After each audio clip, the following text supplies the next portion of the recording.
mungkin ini ya. Halo, selamat Iya. sore semua. Apa kabar? Semoga dalam keadaan baik dan sehat selalu. Sorry. Pada sore hari ini kita kedatangan narasumber yang benar-benar luar biasa. Ini diimport langsung nih dari luar Indonesia nih. Kak Sabit. Iya. Kak Sabit Kakak Uli Sabit Langsung dari atau luar negeri ya. iya atau nama nama panjangnya Muhammad Qauli Sabit. Qauli Sabit sendiri merupakan mahasiswa dari Universitas Bolu Abad İzzet Baysal di Turki dengan jurusan atau fakultas komunikasi dan jurusan radio dan sinema. Wah, pas banget nih karena pada sore hari ini kita bakalan belajar mengenai videografi. Gimana sih belajar videografi yang mudah dan bisa langsung dipraktekkan itu seperti apa, dan pengeditannya itu seperti apa, dan itu akan dibahas oleh Kak Sabit sendiri. Nah, Kak Sabit sendiri juga memiliki beberapa pengalaman nih. Pengalamannya itu seperti pernah membuat project company profile, project video opening, project dadakan, dan yang setahu aku juga penghargaan yang luar biasa nih, pernah menjadi juara 2 atau juara 3 nih Kak, yang di festival Turki atau di lomba di Turki ya Kak? Juara 3. Oh, juara 3. Wah, ini Iya, lomba katanya, festival film. wah keren banget, lomba festival film di Turki juara 3 mewakili Indonesia ya Kak? Iya. Wah, nah mungkin itu sedikit profil mengenai Kak Sabit. Nah, sebelum kita lanjut ke materi, mungkin aku boleh ngenalin sedikit nih mengenai penaja kami. Nah, mungkin aku izin share screen sebentar ya. Nah, ini aku mau ngenalin sedikit mengenai Pranala.link karena nanti akun premium Pranala.link-nya akan kami bagikan kepada teman-teman peserta nih. Nah, apa sih Pranala.link ini? Nah, mungkin ini aku lanjut ya. Nah, Pranala.link adalah profil digital yang memudahkan kita untuk mengelola aktivitas digital hanya dalam satu tempat. Nah, ini cara Pranala.link membantu kamu. Dengan Pranala.link, berbagi kontak bisa hanya dalam hitungan detik saja. Kamu dapat menempatkan seluruh akun media sosial dan akun digital lainnya dalam satu halaman. Nah, kamu juga dapat memperkenalkan diri atau organisasi dengan mudah. Dan masih banyak fitur lainnya yang akan memudahkan aktivitas digital kamu. Pranala.link, make the link work for us. Nah, mungkin itu sedikit perkenalan mengenai Pranala.link dan perkenalan singkat mengenai Kak Sabit. Kak Sabit mungkin boleh lebih memperkenalkan diri lebih lanjut nih kepada teman-teman. Baik. Sebelumnya perkenalin dulu nih, nama gue Muhammad Qauli Sabit. Biasanya dipanggil Sabit ya, mahasiswa dari Bolu Aban İzzet di Turki, di kota Bolu tepatnya. Sekarang masih tomer ya, masih belum masuk fakultas, jadi masih di kelas bahasa dulu selama 7 bulan di sini. Gitu. Wah, ternyata emang uh, lagi menempuh studi, jadi untuk meningkatkan skill-skillnya lagi ya Kak, ternyata. Iya, jadi sebelum Wah, masuk kampus udah oke bikin-bikin video terus lah, ngasal-ngasal. widih, benar pas banget nih kita belajar dengan seseorang yang emang jurusannya itu sesuai nih dengan apa yang ditekuninya. Nah, mungkin tanpa berlama-lama lagi nih kita akan masuk ke dalam sesi materi nih. Mungkin Kak Sabit boleh nih Kak Sabit materinya dipersilahkan. Oke. Ya, muncul lah di kalian. Di aku udah sih Kak. Oke, ini langsung dimulai aja. Apa gimana? Iya boleh langsung dimulai. Oh ya, dan untuk informasi kepada teman-teman yang ingin bertanya, ini boleh banget nih langsung ditanyain ke Kak Sabit karena kita sesi ini seperti sesi private aja gitu. Jadi bisa langsung Biar nanya dan lebih dekat. Gitu. lebih dekat lagi gitu ya Kak. Nah, mungkin Iya. boleh langsung nih Kak Sabit. Oke, sebelumnya yang pertama gue bakal bahas di sini kita akan bahas basic dan konsep videografi. Jadi kayak dasar-dasar videografi, teknik-teknik dasar videografi, kayak trik-triknya gimana aja. Dan videografi itu apa sih? Emang bisa ya dijadiin sebagai penghasilan utama? Dan gue juga di sini bakal bahas di akhir seminar itu khusus cara cuan dari video itu gimana kan nggak ditulis tuh. Dan gue bakal bahas sendiri nanti di akhir seminar. Oke, lanjut. Nah, pekerjaan sebagai videografi itu apa sih? Kan banyak nih kita dengar. Ada teman kita atau orang terdekat kita atau ada orang yang kerjanya sebagai videografi, yang bekerja sebagai videografi, yang penghasilan utamanya itu dari videografi, atau penghasilan sampingan itu dari videografi. Nah, maksud sendiri apa sih dari pekerjaan videografi tersendiri itu? Nah, maksudnya gini, videografi itu seseorang yang, kalau menurut logika ya, seorang yang mengabadikan suatu momen, kayak contohnya momen wedding atau momen acara yang itu bakal di-setel di suatu saat nanti loh buat ditonton ulang. Yang itu terdapat dua elemen di dalamnya. Kayak yang pertama itu ada pergerakan gambar dan audio. Maksudnya pergerakan gambar itu video ya.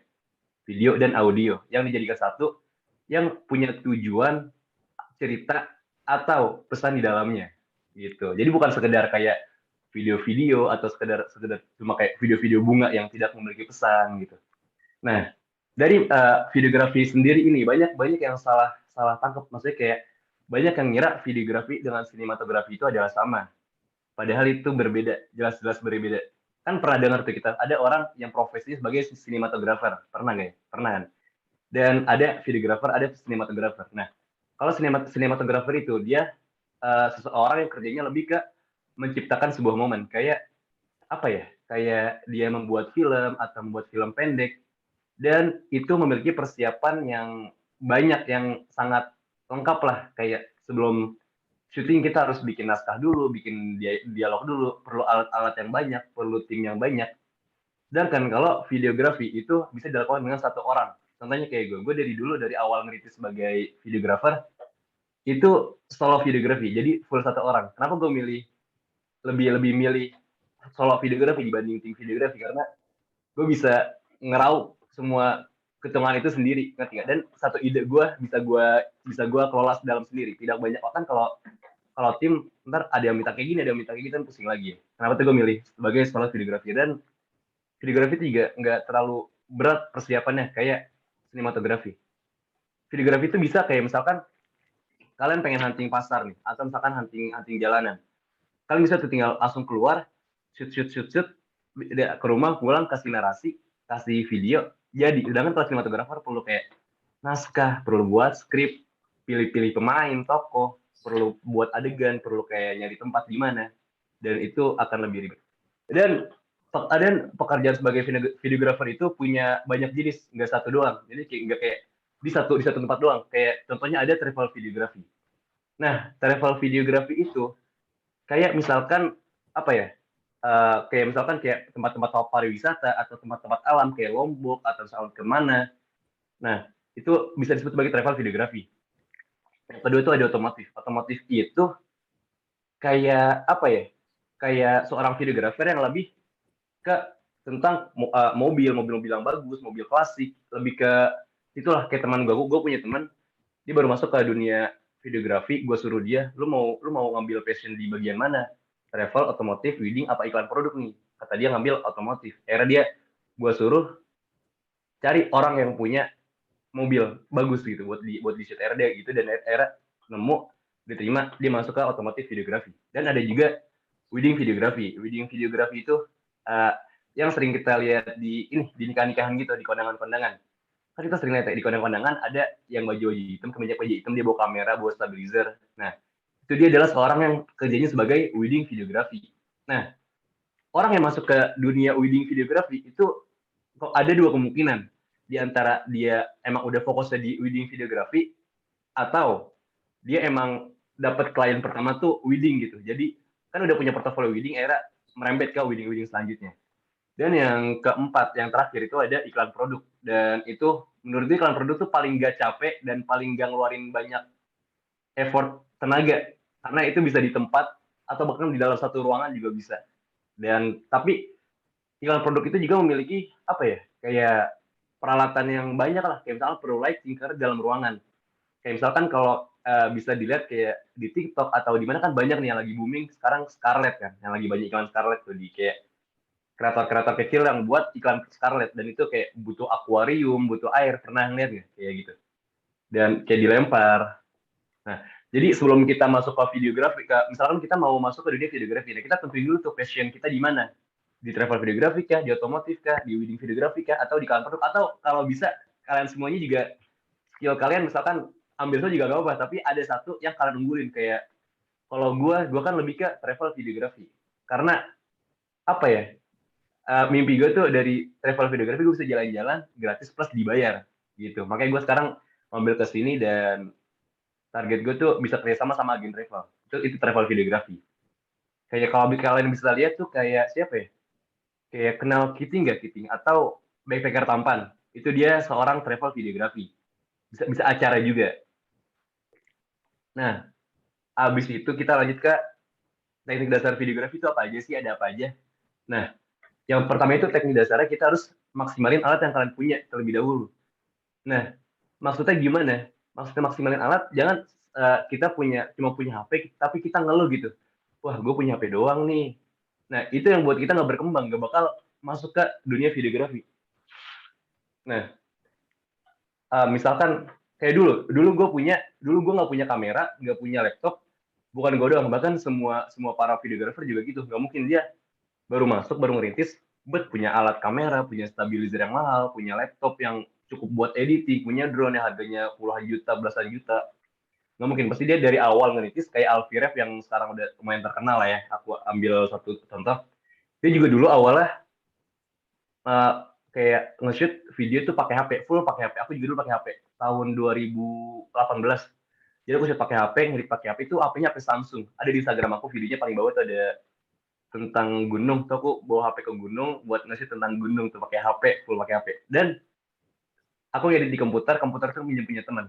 Dan kalau misalkan kalian udah oke nih di HP nih. Nah, misalkan kalian pengen pengen nyoba pakai kamera sama stabilizer, tapi kalian nggak punya, kalian bisa minjem atau nyewa. Jadi nggak ada lagi namanya alasan kan buat buat merintis di awal videografi itu. Kayak dulu gue pas udah mulai oke nih, gue udah mulai kerasa jago di dunia videografi.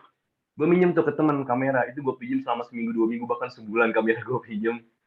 Nah itu gue pinjem, gue jadiin apa ya, gue maksimalin lah buat bikin konten di kamar, buat buat bikin film pendek di kamar. Kayak dulu pas awal-awal libur covid, gue tuh bener-bener maksimalin banget buat belajar, buat bikin-bikin video lah dari gue tuh minjem kamera teman. Dan yang kedua itu harus banyak praktek. Nah, maksudnya banyak praktek itu apa? Gini, misalkan kayak sekarang nih kalian lagi belajar. Nah, itu jangan cuma perbanyak materi doang, tapi langsung dipraktekin gitu. Kayak contohnya kalian langsung apa kalian lagi scroll TikTok nih, terus lihat tuh tutorial tentang editing video. Nah, itu langsung dicoba, jangan dilihat dong, jangan disimpan. Nah, kalau disimpan tuh nggak bakal kepake. Ngerti nggak? Kayak dulu aku juga sering kayak gitu. Nggak tutorial, simpen, nggak kepake. Era sekarang kena tutorial, langsung buka laptop, coba-coba, wah bisa nih, dapat lagi tambah. Jadi makin berkembang gitu. Nah, yang ketiga, buat teknik dasar banget, itu adalah kalian harus ngerti yang namanya segitiga exposure. Nah, apa sih segitiga exposure itu? Gini, aku bahas di ini, segitiga exposure. Nah, yang pertama itu 3 elemen. Yang pertama ada aperture, shutter speed, dan ISO. Bisa lihat di sini ya. Nah, yang pertama ada aperture. Apa itu aperture? Aperture itu adalah bukan pada lensa. Jadi semakin kecil angkanya, ini yang bulat-bulat ini dia adalah lensa. Semakin kecil angkanya, itu bukaannya semakin besar dan cahaya yang masuk itu akan semakin banyak dan semakin bokeh. Jadi faktor yang bikin hasil video kita atau hasil foto kita bokeh itu adalah lensa, bukan kamera. Mau kamera kita murahan yang misalkan harga 1 juta atau 2 juta, tapi lensa kita lensa bokeh, lensa fix, bisa disebut lensa fix yang bukaannya besar, itu hasilnya bakal bakal lebih tajam dibanding kamera yang mahal banget tapi kita pakai lensa yang murah yang bukaannya tuh nggak terlalu gede gitu.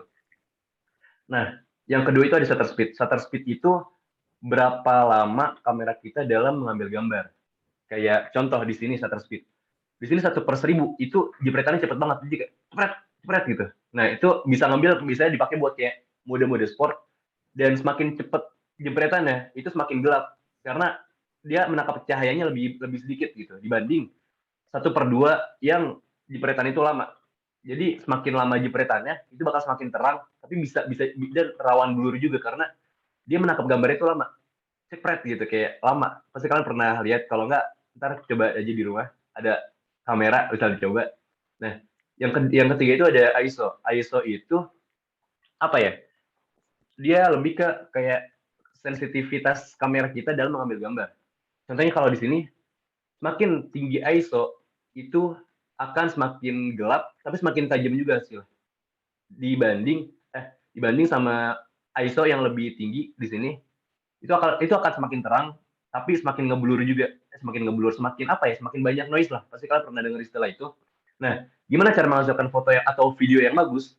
Nah, kita harus menyeimbangkan tiga elemen ini. Kayak misalkan kita mau bikin video yang bokeh banget, kita pakai f.4. Itu kan keterangan. Nah, cara ngerendahin gimana? Kita bisa ngerendahin di shutter speed ini. Shutter speed kita rendahin semaksimal mungkin, dan kita ISO gimana caranya biar nggak terlalu noise gitu. Yaitu direndahin dikit. Nah, misalkan kayak di low light kan kayak rendah cahaya, itu butuh ISO yang tinggi atau shutter speed yang tinggi kan. Nah, bisa tuh pakai aperture yang gede, terus pakai shutter speed yang jangan terlalu rendah, karena kalau terlalu rendah itu apa ya, blurnya nggak natural. Nanti kita bakal belajar juga cara bikin blur yang natural gimana. Dan kita ISO juga gimana caranya biar nggak terlalu tinggi kan. Jadi digabunglah antara tiga ini biar punya hasil video yang oke, yang matang juga. Nah, lanjut lagi sebelum teknik dasar videografi, itu ada pahami apa itu FPS. Nah, kesalahan gue itu dulu waktu pertama kali banget buat video, itu gue nggak tahu yang namanya FPS. FPS itu panjangnya dari frame per second. Jadi berapa banyak foto dalam 1 detik itu yang menjadi video. Kalau contohnya gini, gampangnya, kalau kalian bisa lihat kayak ada selembar buku gini, buku tulis lah yang digambar-gambar per halaman. Kalau diginiin dia jadi kayak gambar bergerak. Pernah lihat nggak kayak gitu? Nah, itu bisa disebut sebagai, kalau misalkan kalian hitung per detik, itu per detiknya itu ada berapa lembar? Misalkan per detik ada 4 lembar, berarti 4 lembar per detik. Nah, sama kayak video, frame per second, berapa frame dalam 1 detik kan, frame per second.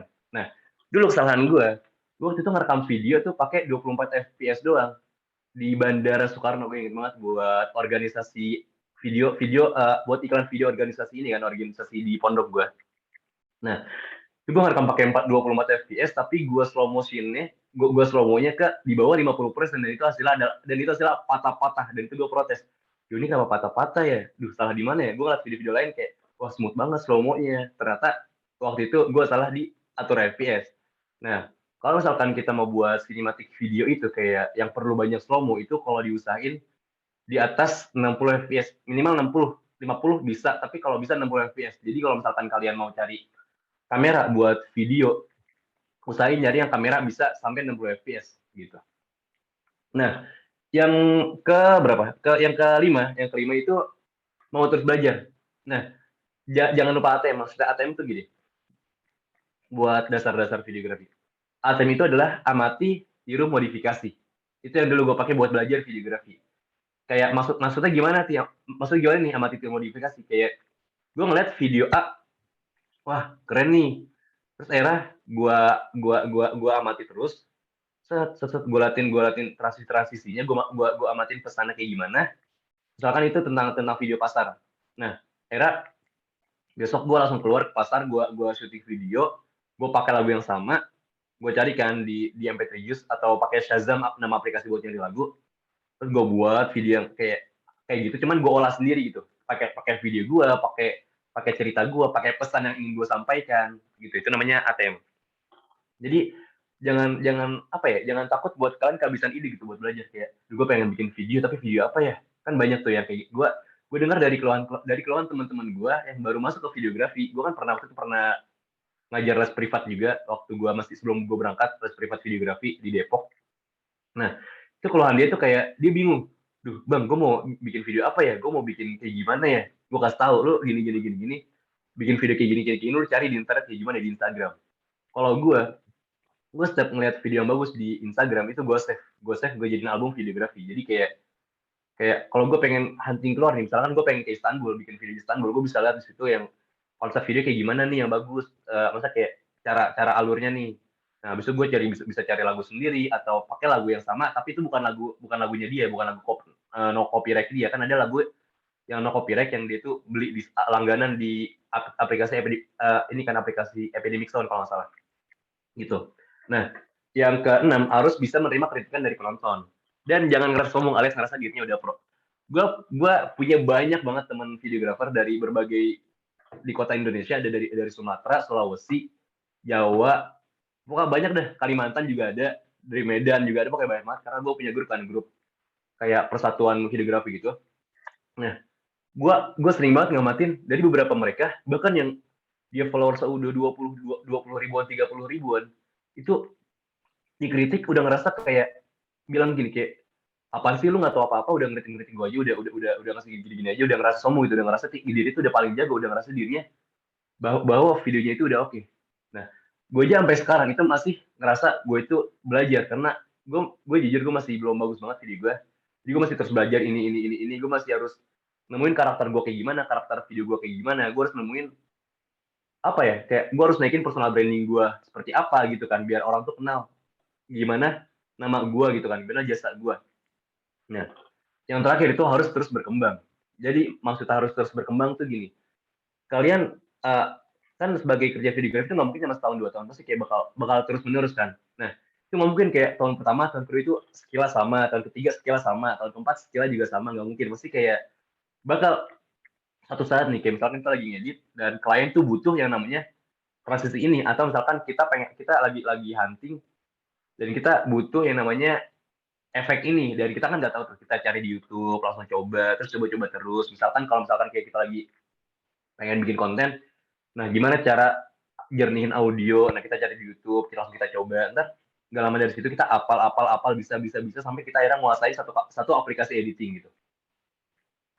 Nah, lanjut. Nah, cara pengambilan video yang baik gini. Yang pertama itu sarapan sebelum syuting. Maksudnya sarapan, masa kayak bukan sarapan, makan.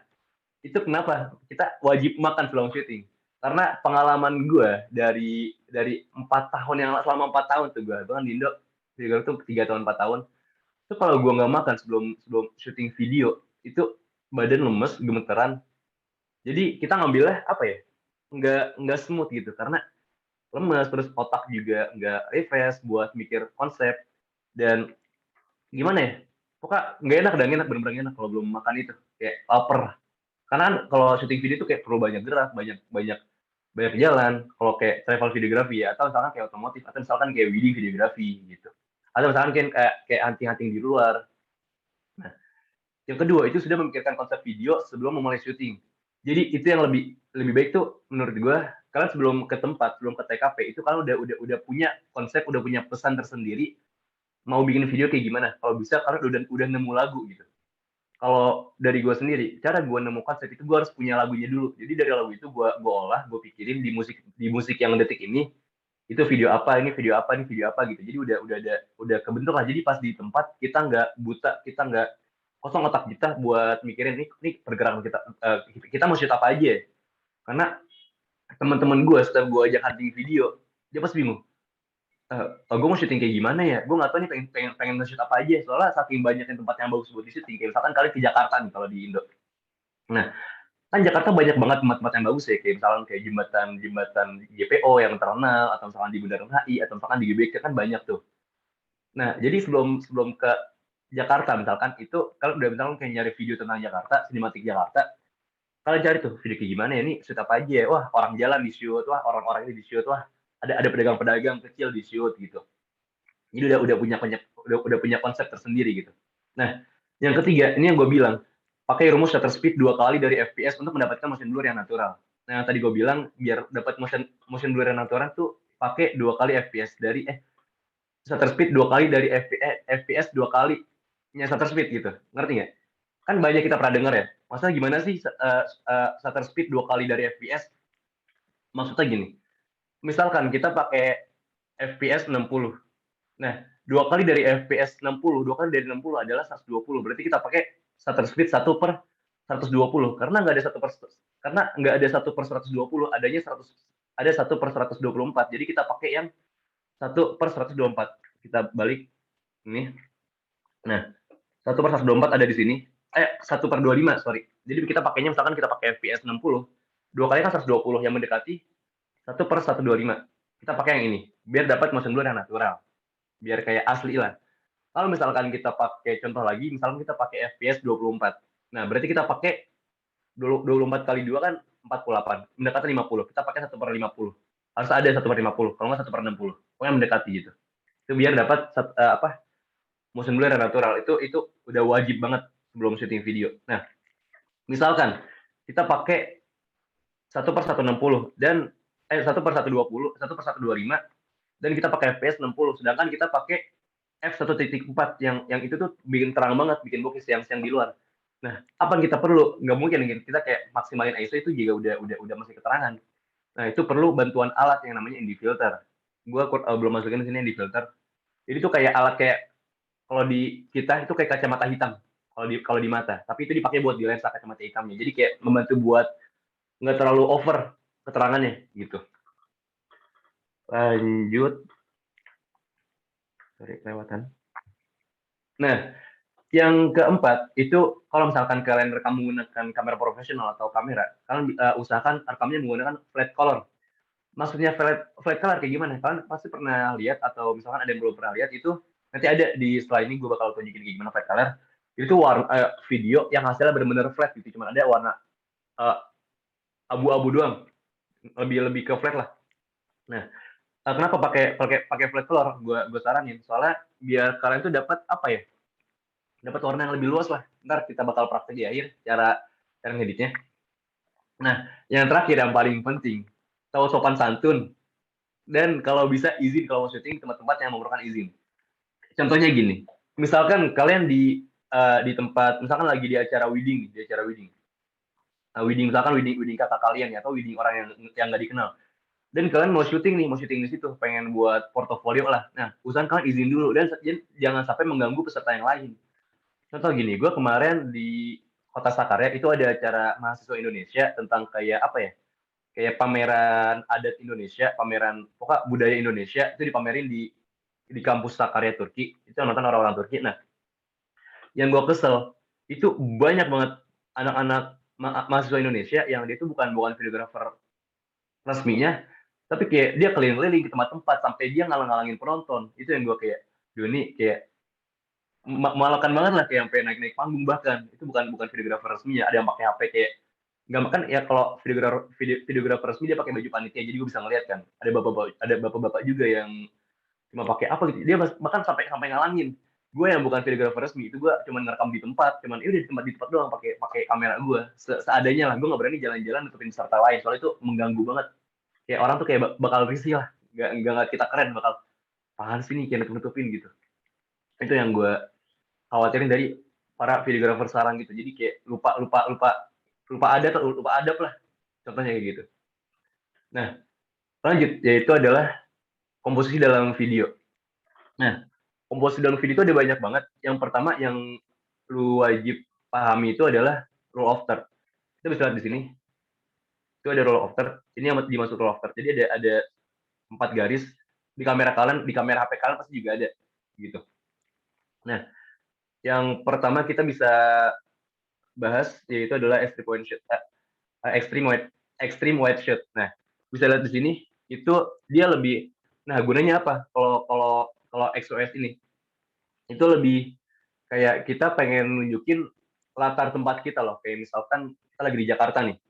Nah, kita pengen nunjukin kita bahwa kita lagi di Jakarta. Nah, kalian bisa misalkan kalau kalian punya lensa wide, kalian bisa lensa wide kayak lebih cenderung nunjukin apa ya? Nunjukin latar sekitar lah gitu. Dibanding dengan subjeknya. Misalkan kayak orang lagi jalan nih, orang lagi jalan depan, subjek kita lagi jalan ke depan, nah kita lebih kayak menjauh banget biar subjek itu kecil tapi lebih ke gedung-gedung di Jakarta gitu. Nah, kalau white shot tersendiri, nah yang kedua itu ada white shot. White shot itu kayak nggak beda jauh sama extreme white shot, tapi ini lebih nge-crop loh, lebih dekat, dan itu subjek udah kelihatan sedikit gitu.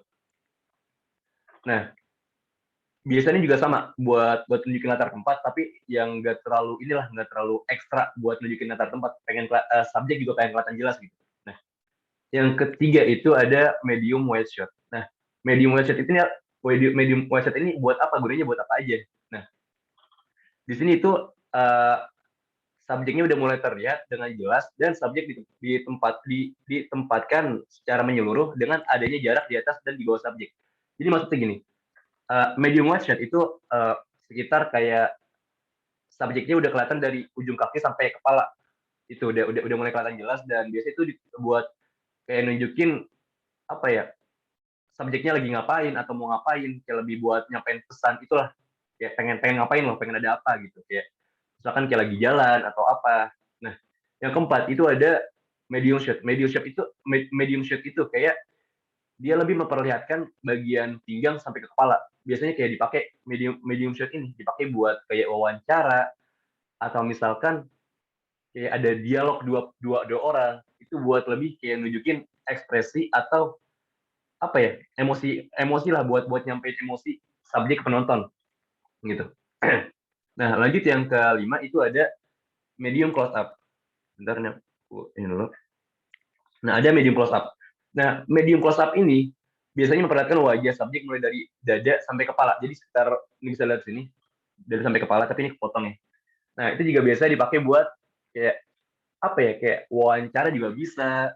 Nah, tapi kita juga memperhatikan yang namanya ini, memperhatikan yang namanya roll of third. Jadi taruhnya di sinilah atau di sini. Ini kelihatan nggak mouse-nya? Di sini atau di bagian tengah gitu.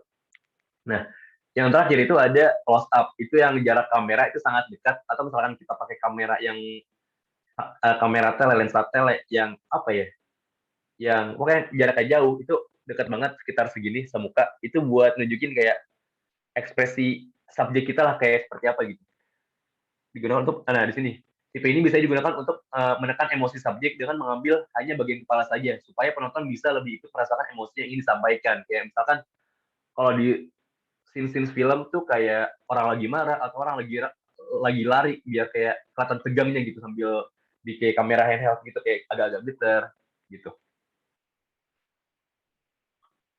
Selanjutnya, nah ini tadi yang gue bahas di awal, flat color. Ini adalah flat color. Jadi ini benar-benar dari awal banget belum dia apain gitu. Nah, coloring ini, benar. Nah, coloring dalam video ini ada dua, yaitu color correction dan color grading.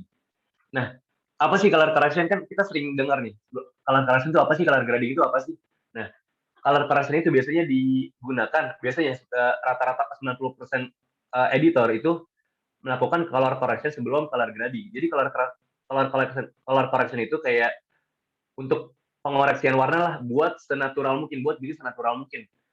Bisa lihat di sini, ini original footage-nya itu flat color. Nanti kita bakal di praktek juga ada video contoh flat.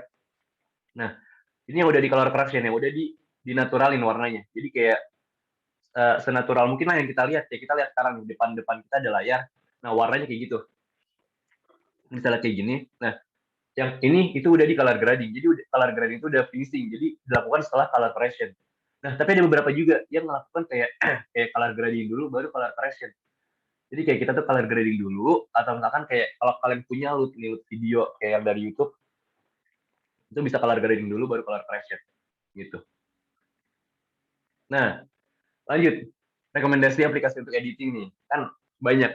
Kalau saran dari gue ya, kalau misalkan kalian mau mendalami videografi, itu kalian harus punya satu aplikasi unggulan editing kalian yang kalian punya. Misalkan kayak kalau gue tuh lebih unggul di aplikasi Premiere Pro. Jadi kita tuh nggak perlu kuasain banyak aplikasi, tapi mending kita kuasain satu aplikasi, tapi bener-bener kuasain sampai akar-akarnya, sampai kayak dalam-dalamnya lah, sampai kayak tulisan-tulisan kecil itu kita apal gitu, sampai kita kuasain pakai buat translasi ini kita kuasain. Nah, kalau di HP itu ada VN, ada KineMaster, ada InShot, ada 3D Loot Mobile. Nah, 3D Loot Mobile ini buat aplikasi color grading, tapi di HP itu yang gampang banget, benar-benar gampang banget. Nah, kalau saran dari gue, kalau di HP itu kalian pakainya VN. Kalau dulu gue di HP gue yang lama itu pakainya KineMaster, tapi kan kalau ini ada watermarknya ya. Nah, jadi kalau saran dari gue pakai VN, karena menurut gue tuh VN udah apa ya, udah cukup luas lah di ini buat kita editing, dari transisinya, dari kita cara ekstrak audio, cara kita ngepotong audio, cara kita apa ya, cara kita ngedit videonya. Nah, kalau misalkan kalau misalkan kalian pengen ngestabilin video, itu ada cara lagi, itu bisa pakai Google Photos, kalau enggak pakai CapCut. Gue lupa masukin CapCut di sini. Nah, kalau InShot itu kayak mungkin kalian mau edit cepet gitu, kalian bisa edit di InShot, tapi kalau saran dari gue, udah kuasain aja VN, sama 3D Loot Mobile. Nah, aplikasi ini itu buat color grading. Nanti kita bakal bahas kayak gimana tampilan Premiere. Nah, kalau di PC atau laptop itu lebih apa ya? Lebih sedikit ribet soalnya semuanya dilakukan secara manual. Kayak misalkan kayak kita mau buat transisi di VN itu kan tinggal diklik doang ya. Atau misalkan kayak pengen buat ngezoom di VN itu kan tinggal klik doang. Nah, tapi kalau di Premiere Pro itu benar-benar manual, full manual kayak kita ngatur angka, ngatur scale kayak gimana, timer yang ini berapa, benar-benar kayak manual. Kecuali kalau transisi itu ada beberapa yang auto, cuma menurut gue kayak kurang gitu kalau auto. Nah, kalau misalkan Adobe Premiere kalian buat kalian itu kayak agak sedikit ribet, itu saran dari gue kedua itu ada pakai Filmora. Dulu gue pertama kali sebelum pakai Adobe Premiere itu gue pakainya Filmora. Soalnya tampilannya itu nggak terlalu ribet, gampang. Jadi kayak simple lah, minimalis gitu. Jadi gampang dipahami. Kan kalau Adobe Premiere itu kayak wah ribet banget, kayak wah ini hitam-hitam gini banyak banget tampilannya, itu ribet ya. Kalau Filmora itu gue dulu pakai waktu tahun 2020 itu kayak wah enak banget, langsung edit gue tanpa belajar, kayak gue coba bisa. Nah, yang ketiga ini ada DaVinci Resolve, itu aplikasi gratis, cuma itu gue nggak pernah pakai. Biasanya itu dipakai sama editor itu buat color grading, soalnya color grading dipakai DaVinci Resolve tuh kayak oke banget lah, soalnya kayak film-film bioskop itu rata-rata hampir semuanya itu pakai DaVinci Resolve. Cuma mereka pakainya yang premium yang berbayar. Nah, itu ya lumayan mahal. Dan kita bisa mendapatkan yang gratis. Bisa dicari aja di ini di linknya DaVinci Resolve download. Itu bisa. Nah, kalau ada Premiere sendiri ini dia langganan kalau nggak salah 200 sampai 200 ribuan per bulan. Gitu. Nah, lanjut ke ntar kita coba searching dulu yang ini. Sebelumnya sampai sini ada ini kayak yang pengen ditanyakan gitu? Atau ada yang kurang jelas atau kecepatan? Wah, tadi materinya udah banyak banget ya, Kak, apa mengenai penjelasan-penjelasannya. Nah, mungkin sebelum kita ke sesi praktek nih untuk teman-teman, kira-kira ada yang ingin dipertanyakan dulu nggak nih sebelum kita edit langsung gitu ya, Kak? Iya. Hmm. Nah, kira-kira kalau misalnya ada pertanyaan, bisa banget langsung di unmute aja ataupun bisa ditaruh di kolom chat. Nah, mungkin mengawali pertanyaan boleh dari aku dulu nih, Kak, untuk pertanyaannya. Oh, boleh. Oke oke. Nah, kalau aku nih Kak mau tanya nih Kak, yang tadi salah satu, info dari Kak Sabit itu kalau misalnya kita mau edit terus biar nggak patah-patah itu FPS-nya harus banyak ya, Kak? Iya.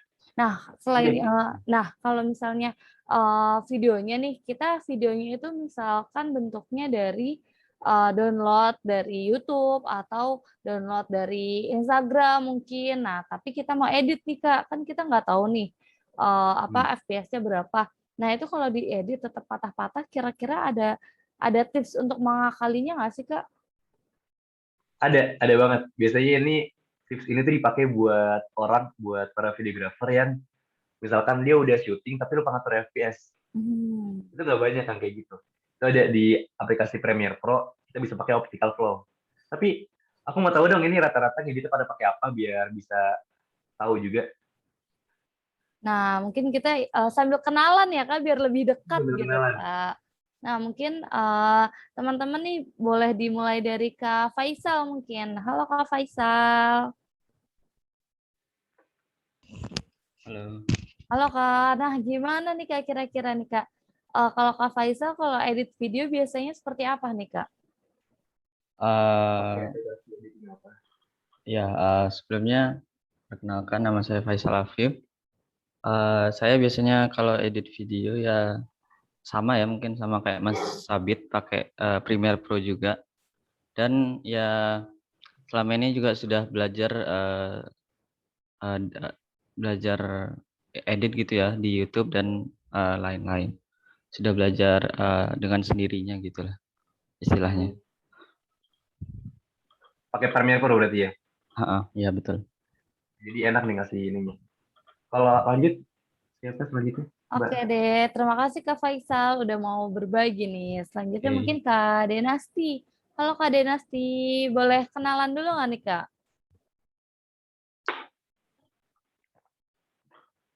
Halo, sorry aku lagi sambil megang ini anak aku, jadi Wah. sambil dengerin nggak apa-apa ya. Oh, Iya, nggak nggak apa-apa. sorry. Lagi nyoba mau jadi belajar video untuk nge-shoot tentang aktivitas anak kan banyak tuh di YouTube sekarang. Thank you, makasih. Makasih Nanti Kak. sekarang belum mulai editing atau mau? Baru mau lagi cari apa spesifikasinya apa gitu yang mau diangkat jadi temanya gitu. Oke deh, makasih Kak Denasti. Thank you. Semangat belajar. Nah, mungkin selanjutnya boleh ke Muhammad Alvin nih. Halo Kak Muhammad Alvin. Ya, halo. Halo Kak, mungkin boleh kenalan nih Kak. Ya, sebelumnya perkenalkan nama saya Muhammad Alvin Hidayat. Untuk sekarang ini ya saya sama juga masih belajar di Premiere Pro seperti itu. Semangat ya Kak. Makasih Kak. Nah, mungkin kita boleh lanjut ke Kak Rafifa Mumtazah. Halo Kak Rafifa. Halo Kak, sebelumnya perkenalkan saya Rafifa dan biasanya saya pakai VN aja Kak, soalnya kebutuhannya cuma untuk kebutuhan kuliah, tugas-tugas kuliah, jadi selama ini VN masih cukup gitu Kak. Wih, siap Kak Rafifa, semangat belajar. Nah, mungkin satu lagi nih dari Kak Yanuar. Halo Kak Yanuar. Halo, terus terang kalau saya ini baru mulai kemarin pernah coba Premiere Pro, habis itu nggak pernah pakai lagi. Jadi karena kesusahan waktu editingnya itu loh, untuk yang tadi yang disampaikan untuk nilai-nilainya sama ininya. Terus terang karena otodidak jadinya kalau kesusahan gitu malas gitu. Susah buat Gitu. bertanya ya ke siapa gitu. Iya. Tapi sekarang aplikasi Premiere masih ada? Masih ada. Masih ada. Wah. Pengen ngedalamin Premiere apa gimana? Pengen nyoba yang lebih mudah? Kalau misalkan dijelaskan nanti cara-cara editingnya gimana, lebih menarik nanti lebih mendalamin. Bahas ini aja kali ya, kita bahas awal Premiere Pro aja kali, gimana? Boleh. Oke deh. Widih, kita tadi sebenarnya ada satu lagi, Kak Raihan. Tapi kayaknya Kak Raihan lagi live dulu nih. Mungkin nanti kita bisa kenalan lagi. Nah, mungkin tadi udah kenal-kenalan. Kita bisa lanjut nih. Oh iya, sebelum lanjut, mungkin aku boleh izin share screen sekali lagi ya, Kak. Sabit, sebentar. Mungkin aku boleh izin share screen. Aku mau kenalin nih mungkin untuk teman-teman ataupun teman-teman kakak-kakak yang lain nih yang belum tahu. Saat ini penaja kami yaitu pranala.link yang akunnya akan nanti kita berikan merupakan penaja kami yang adalah profil digital yang memudahkan kita untuk mengelola aktivitas digital dalam hanya satu tempat. Nah, cara pranala.link membantu kamu dengan pranala.link berbagi kontak bisa hanya dalam hitungan detik saja. Selanjutnya, kamu dapat menempatkan seluruh akun media sosial kamu dalam akun digital lainnya dalam satu halaman. Selain itu, kamu juga dapat memperkenalkan diri atau organisasi dengan mudah. Dan masih banyak fitur lainnya yang dapat memudahkan aktivitas kamu. Pranala.link, make the link work for us. Nah, mungkin itu aja. Bisa lanjut nih ke praktek nih Kak Sabit. Gimana nih Kak? Pada belajar semangat banget nih tadi. Sebelumnya aku bahas yang di HP dulu aja kali ya, yang tadi aku bahas 3D Loot Mobile. Tampilannya tuh kayak gini. Nah, jadi 3D Loot Mobile ini, dia apa ya, kayak di situ kalian udah nggak perlu ngatur-ngatur lagi warna-warnanya, karena banyak banget preset yang udah disediain pakai aplikasi itu gratis. Jadi tinggal masukin entah videonya satu-satu. Ini kelihatan nggak layar? Yang aku share screen. Kelihatan, Kak. Nah, jadi kayak kalian bisa tinggal masukin videonya, entah langsung yang udah jadi langsung semuanya, langsung dijadiin color grading, atau satu video. Tapi saran aku, kalian masukinnya per video gitu. Biar kayak kan nggak mungkin semua video tuh cahayanya sama, keterangannya sama kan. Pasti ada yang keterangan, ada yang gelap, ada yang kurang terang gitu. Jadi per video tinggal masukin ke 3D Loot, tinggal diatur-atur dikit, pilih preset yang pas, jadi itu udah paling simpel banget. Sekarang tuh udah wah, editor tuh nggak perlu lagi kayak ribet ngatur ini ngatur itu gitu. Nah, lanjut ke Premiere. Kelihatan nggak aplikasi Premiere? Ini kelihatan nggak aplikasi Premiere? Masih loading tadi aku, masih. Oh, jalan nih. Sebentar diulang aja kali ya. Hmm. Ya, kelihatan nggak? Kelihatan Kak, kelihatan. Ini sebelumnya nih udah aku rombak tampilannya. Jadi bukan kayak tampilan pertama, aku bikin tampilan kayak pertama dulu sebentar. Bentar dulu. Gimana ya? Atau ngerti nggak tampilan kayak gini? Atau aku jelasin aja satu-satu gini. Jadi ini tuh adalah sebelumnya ini tuh project kayak kumpulin video-video kayak video-video kita ditaruh di sini sebelum kita mulai editing. Nah, contoh gini kayak kita masuk ke file, terus kita cari impor. Nah, kita cari nih video-video kita di sini. Kayak misalkan bentar. Per Lombok 6.000. Nah, kita masukin video-video kita. Nah, itu bakal masuk di sini. Itu namanya project. Dan ini tuh namanya timeline. Jadi ini tuh semua editan kita diolah di sini. Kayak misalkan kita klik dulu sini. Nah, ini tuh namanya source sebelum timeline itu ada source dulu. Jadi sebelum kita masukkan ke timeline ke sini, mouse aku kelihatan nggak biar ditunjuknya enak? Kelihatan Kak. Kelihatan nggak? Iya, kelihatan Kak. Iya, jadi sebelum dimasukkan ke timeline kita di source dulu nih. Nah, gunanya source itu apa sih? Jadi gunanya source itu buat motong video kita sebelum finishing di timeline sini. Jadi misalkan kita mau ngambil dari sini, ini tinggal kita potong, di play misalkan akhiran mau di sini, itu tinggal kita potong akhirnya. Kita masukin. Nah, jadi yang dimasukin itu yang kita potong di sini hasilnya. Nah, ini namanya program itu hasil dari akhirnya. Kayak finishing lah yang bakal kita lihat pas udah jadi gitu. Nah, gimana? Tadi yang pakai Premiere Pro pertama siapa sih ini ya? Udah aku transisinya terus. Januar ya? Iya. Yang tadi apa yang tadi kesulitan Premiere Pro? Ini untuk kayak ini apa? Untuk setting warna, langsung editing transition cepat lambatnya itu yang belum saya Belum pahamin. paham banget. Kalau dari ini saya sudah pernah ngelakuin karena ngikutin tutorial yang di YouTube ya. Sekarang juga bakal bahas yang di HP juga ya kan, ada yang di HP juga dibuat kegiatan-kegiatan anak gitu. Nah, kalau aku masukin dua video dulu. Satu lagi misalkan kayak video ini. Ini walaupun kurang nyambung videonya tapi buat contoh aja ya. Nah, kita masuk ke tema dulu aja yaitu coloring dalam video. Sebelum kita coloring video, kita tambah lagi di sini tema yang satu lagi, namanya adjustment layer dalam color grading. Nah, gunanya adjustment layer kita langsung taruh aja di sini, ini adjustment layer ada di sini. Jadi kayak dari project kalau bisa langsung ini aja langsung dipraktekin aja di project. Terus cari di sini yang kayak origami kelipat new item. Terus langsung cari namanya adjustment layer. Nah, langsung oke aja, karena kan udah atur tuh ukurannya. Nah, kita taruh di atas video yang kita mau kasih warna. Nah, ini kalau coloring di Premiere Pro. Tapi kalau di 3D Lot yang tadi gue bilang, itu tinggal diklik-klik doang, gampang. Jadi nggak perlu kayak ngatur-ngatur inilah. Gitu. Nah, ini yang tadi gue bilang flat color.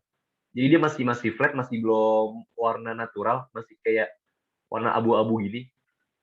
Nah, kalau udah kayak gini, kalian cari di efek, namanya efek. Nah, cari yang namanya volumetric color. Di sini, kita cari volumetric color. Ini kita bahas coloring dulu, nanti kita bahas color kayak transisi dan lain-lain. Kita masukin ke adjustment layer. Nah, kalau udah masuk, sampai sini paham nggak? Atau ada yang pengen diulang gitu? Atau ada yang bingung?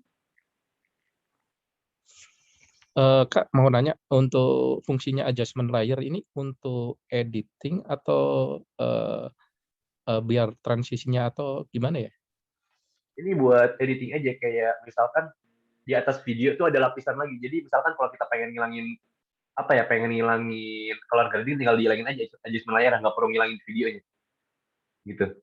Jadi color grading cuma ada di sini, cuma ada di adjustment layer, dan itu bakal turun ke semua di bawahnya. Kayak ini kan ada video. Nah, dari adjustment layer ini tuh turun ke bawahnya. Jadi kayak contoh aku color grading dulu di sini biar kelihatan fungsinya.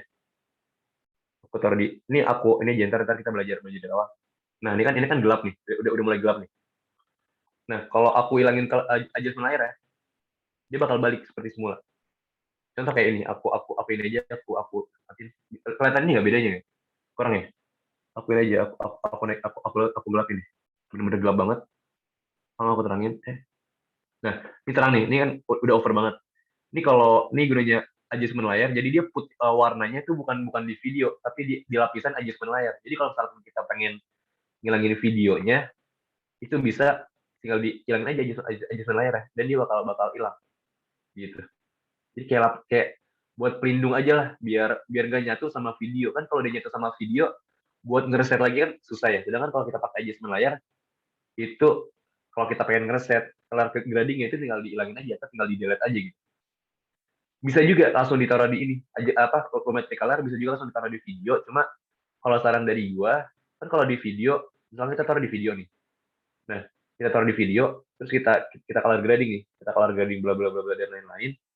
Ini kita mau lihat before afternya kan nggak bisa, kita kayak gini hilang kan videonya. Jadi kita taruhnya taruh di under dulu, taruhnya di adjustment layer biar kita bisa lihat before afternya. Ini before nih after ya. Ini yang color grading. Kita ulang lagi, kita hilangin dulu chromatic color. Gimana? Ngerti nggak? Ya luar. Atau masih bingung? Oke, paham. Nah, gitu. Tapi nggak buat color grading juga, dia bisa buat yang lain, bisa buat transisi juga, adjustment layer. Nanti kita bahas setelah coloring dalam video. Nah, yang tadi gue bilang masukin volumetric color. Nah, volumetric color ini fungsinya buat nge-coloring di video kita. Jadi buat color grading, buat semua color grading itu pakai volumetric color. Kita masukin. Nah, kita coloring per video ya. Nah, kita sebelumnya pada pakai ini ya, aplikasi Premiere 2000 berapa ya? Soalnya kan takut beda-beda Premiere-nya. Dari Januari coba 2000 berapa? Kalau boleh tahu. 2020. 2020 ya? Ada yang di bawah 2020 nggak? Atau 2019? Nggak ada berarti ya? Oke, berarti ini kan kalau 2020 kan udah sama tampilannya. Soalnya kalau di bawah 2020 itu dia nggak punya curve kayak gini, nggak punya gini deh. Jadi agak ribet. Nah, kita bahas aja, kita langsung ke kan udah masukin volumetric color, kita cari yang namanya effect control di sini. Kita cari effect control, kita scroll ke bawah, kita cari yang namanya basic correction. Nah, basic correction ini itu gunanya buat apa ya? Buat yang tadi gue bilang color correction, buat bikin video kita senatural mungkin. Seperti yang mata kita lihat gitu. Caranya gimana? Kita buka basic correction, kita mulai dari bawah bukan dari atas. Dari bawah maksudnya dari ini nih. Dari yang basic correction ini kalau di bawah ini tuh udah beda ya. Di basic correction kita mulai dari black, dari warna hitamnya. Kita turunin, kita gelapin karena di sini tuh hitamnya terlalu kurang seperti warna hitam, kayak hitamnya tuh kayak apa ya? Kayak layar OLED ya kalau nggak salah ya, apa AMOLED. Kita hitamin gini. Nah, mulai kelihatan nggak perbedaannya? Ini sebelum ini sudah mulai kelihatan. Selanjutnya ini kan kayak keterangan itu sebenarnya coloring itu sesuai ini sih, sesuai apa ya, sesuai keinginan kita lah, selera kita, sesuai selera. Jadi nggak bisa kita paksain semua itu sama gitu. Tapi di sini aku kasih caranya aja biar kalian bisa nyesuaiin sendiri video kalian kayak gimana. Jadi angka di sini tuh bukan ini ya, bukan patokan kayak wah harus gini segini nih, harus plus segini, harus minus segini, nggak gitu. Jadi sesuai dengan video kalian kayak gimana, cahaya kalian kayak gimana gitu. Nah, kalau di white itu bisa kita naikin buat naikin kecerahannya. Dan setelah itu kita bisa mainin shadow-nya. Itu bisa kayak kita lihat sendiri coba. Nah, ini kan udah mulai kelihatan kayak hijaunya nggak terlalu abu-abu, warna kulitnya terlalu abu-abu, warna atasnya terlalu abu-abu. Seperti kayak kalau di awal kayak full ini kan kayak flat banget nih, kayak ada abu-abu sedikit nih, hijaunya juga nggak terlalu hijau terang. Tapi kalau kita color grading ini setelahnya kelihatan jelas ya kayak gimana before after ya. Nah itu gunanya flat color. Jadi kita punya warna yang lebih luas lah. Bisa kita naikin highlight. Ini kan kayak terlalu gelap di bagian sini. Kita naikin highlight. Nah biasanya gue kalau color correction gue cuma mainin 4 itu doang. Black, white, shadow sama highlight doang. Itu doang yang gue mainin. Jadi kayak biasanya gue kayak min plus. Jadi black gue min, white gue plus, shadow gue min, highlight gue plus. Jadi kayak tapi sesuai juga dengan ini, kayak video kalian lah kayak gimana. Kalau misalkan kalian nggak pakai flat color, kalian bisa langsung color grading aja. Di namanya bisa cari di sini curve ke 3. Ini gue masukin dulu basic koreksi. Jadi kayak dari sini ke basic 1, 2, 3 ke curve. Nah, di sini ini gampang banget kalian pakai Adobe Premiere 2020. Nggak kayak Adobe Premiere sebelumnya kan itu bener-bener ribet banget ya. Ini tinggal kita cari ini yang gambar ini, logo ini pasti ada. Kita klik. Nah, kita cari warna apa yang pengen kita ubah. Belum gelap ya. Warna apa yang pengen kita ubah. Misalkan kayak warna tanaman di sini. Ini kita klik aja. Nah, muncul 3.3 di sini. Nah, itu kita tarik aja yang bagian tengah ke atas atau ke bawah, sesuai keinginan kalian lah. Kelihatan nggak berubahnya? Tinggal lagi. Nah, yang lagi nih sebelum nih sudah. Dia hijaunya bakal lebih terang karena kan hue saturasi. Dan selanjutnya bisa ada juga hue selector. Ini bisa kita tarik juga. Nanti bakal gue bahas ini buat apa. Ini kan ada titik 3, kita tarik lagi.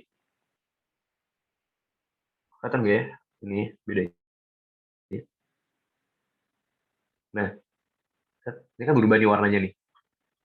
Nah, jadi warna hijau-hijau gitu kan, kayak hijau terang gitu lah. Atau misalnya kita turunin juga bisa. Udah habis itu, nah jadi hijau banget kan, kayak kelihatan lah. Ini sesudah. Nah, gunanya adjust layar tuh gini nih. Kita bisa before after ya. Cuman kayak kita klik gitu, kayak kita cari logo mata kan. Kalau misalkan kita color gradingnya di video, tapi kita klik ini itu malah videonya juga hilang kan. Nah, kalau di adjust layar enggak, cuma color gradingnya doang, jadi cuma bagian video doang. Nah, lanjut ke hue luma. Nah, luma ini itu buat apa ya? Buat cerah, kalau bisa disebut kayak buat cerahin warna kulit gitu. Jadi kayak kita cari warna kulit, misalkan kayak warna kulit dia. Kita ubah, ntar kita cari yang ada ke depan, ada nggak ya?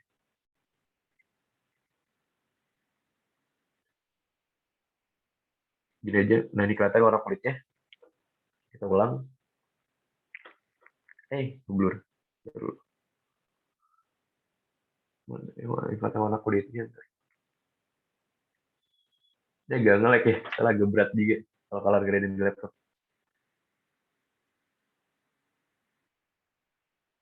Ini kelihatan nggak ya sebelumnya?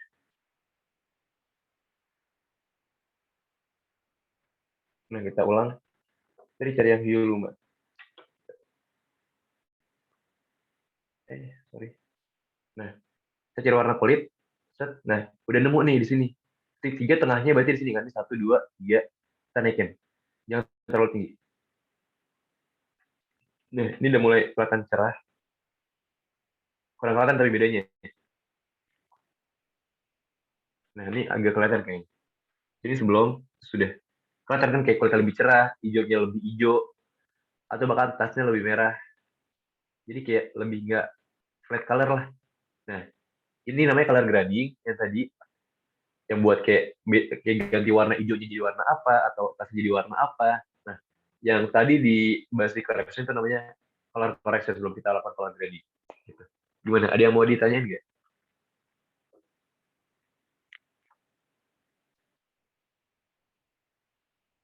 Kalau misalkan kalian yang editingnya pakai HP nih, yang pakai VN. Kalau VN kan tuh beneran kayak gampang banget lah, nggak perlu manual kayak gini. Ini kan full manual ya, kayak kita masukin video-video kayak warna-warnanya manual satu persatu, kali satu persatu, bikin transition satu persatu. Nah, kalau di VN itu ada namanya aplikasi VN. Pasti udah pada tahu, tadi ada yang pakai beberapa VN. Itu bener-bener gampang banget. Yang penting kalian tahu inilah, tahu apa ya? Tahu dasar-dasarnya kayak movement kamera, pergerakan kamera kayak gimana. atau intinya video kalian tuh punya cerita, punya tujuan, punya pesan masing-masing. Jadi kayak ada pesan apa yang disampaikan tuh. Kayak misalkan tadi kalau nggak salah ada siapa yang ini, Kak Rafifa ya, buat ini yang itu buat tugas kuliah. Tadi mana yang buat apa? Yang buat anak-anak yang ini kegiatan anak-anak, kalau boleh tahu. Nah, itu kan bisa juga buat kayak bikin video, tujuannya buat ini kan, buat kayak kegiatan anak-anak lagi apa ini, kayak misalkan kayak lagi bermain, atau lagi apa, itu kan punya tujuannya.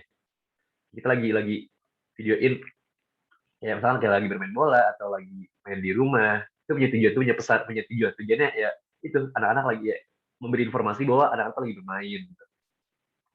Jadi nggak sekedar cuma kayak rekam-rekam doang. Mungkin awal-awal boleh kalian kayak rekam cuma kayak bunga-bunga di taman, kayak kalian rekam gitu, itu nggak apa-apa. Gue juga dulu kayak gitu. Ntar lama-kelamaan juga kalian bakal nemu cara menyampaikan pesan video tersendiri gitu. Nah, yang tadi gue bilang kalau sebentar, gue stop screen dulu. Kalau di 3D Loot itu gampang banget, bisa download di App Store atau Play Store. Karena dulu gue pas masih belum punya laptop, masih belum punya PC buat editing, gue full di HP dan gue pakai 3D Loot. Dan itu hasilnya oke banget, nggak oke lah, kayak buat jelas cuma kayak pencet-pencet, nggak filter presenter tuh nggak kayak main-main gitu lah, nggak kayak ya kalau filter IG kan kayak ini kayak terlalu banyak warna ungu, terlalu banyak warna biru, nggak, ini bisa diatur kayak kayak gini nih, ini udah diubah jadi ini biru, ini ada kulitnya kalian jadi kayak gini, atau misalkan lagi gini lah, kita pengen kayak warna orang gitu, nah itu bisa diatur juga kayak white balance kayak gimana, ini bisa diatur manual juga. Jadi misalkan kita udah pakai loops-nya, nah kita pengen kayak color correction juga, itu bisa juga manual. Gua di HP nggak ada kayaknya, udah dihapus. Jadi ntar bisa dicoba sendiri aja pas sudah selesai ini. Karena kalau pengen ditanyain, nggak apa, langsung tanyain aja apa perlu kita buat grup atau gimana buat kita sering berkembang. Karena satu-satunya yang buat kita terus berkembang dalam videografi itu adalah circle kita tersendiri. Circle kita tersendiri, kayak kita punya satu grup yang itu tuh tentang isinya orang-orang tentang kayak yang bahas tentang video lah. Jadi kalau misalkan kalian punya pertanyaan atau punya masalah, kayak misalkan, wah tiba-tiba ada klien datang ke gua nih, gimana cara ngasih harga ya. Nah, itu bisa tanyakan ke grup, atau misalkan punya masalah di editing kayak, duh caranya ini gimana ya, itu bisa tanyakan ke grup gitu. Mungkin itu nanti kita tanya jawab dulu, nanti selanjutnya kita bakal bahas cara cuan dari video, gimana caranya tadi gue bilang gitu. Ada pertanyaan lagi ya? Saya Kak mau tanya.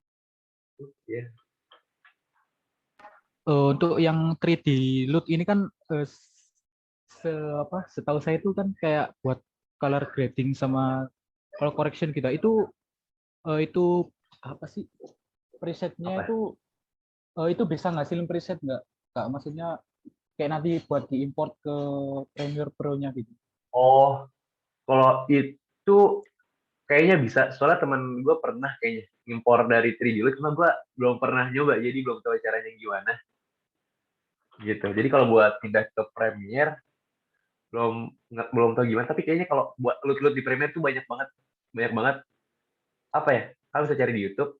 Gue punya loot nih, punya beberapa loot. Kalau mau, ntar gue kasih gratis di kalian. Ntar gue buat Google Drive. Kalau mau nih yang punya, yang nggak bisa di Premiere Pro. Gimana?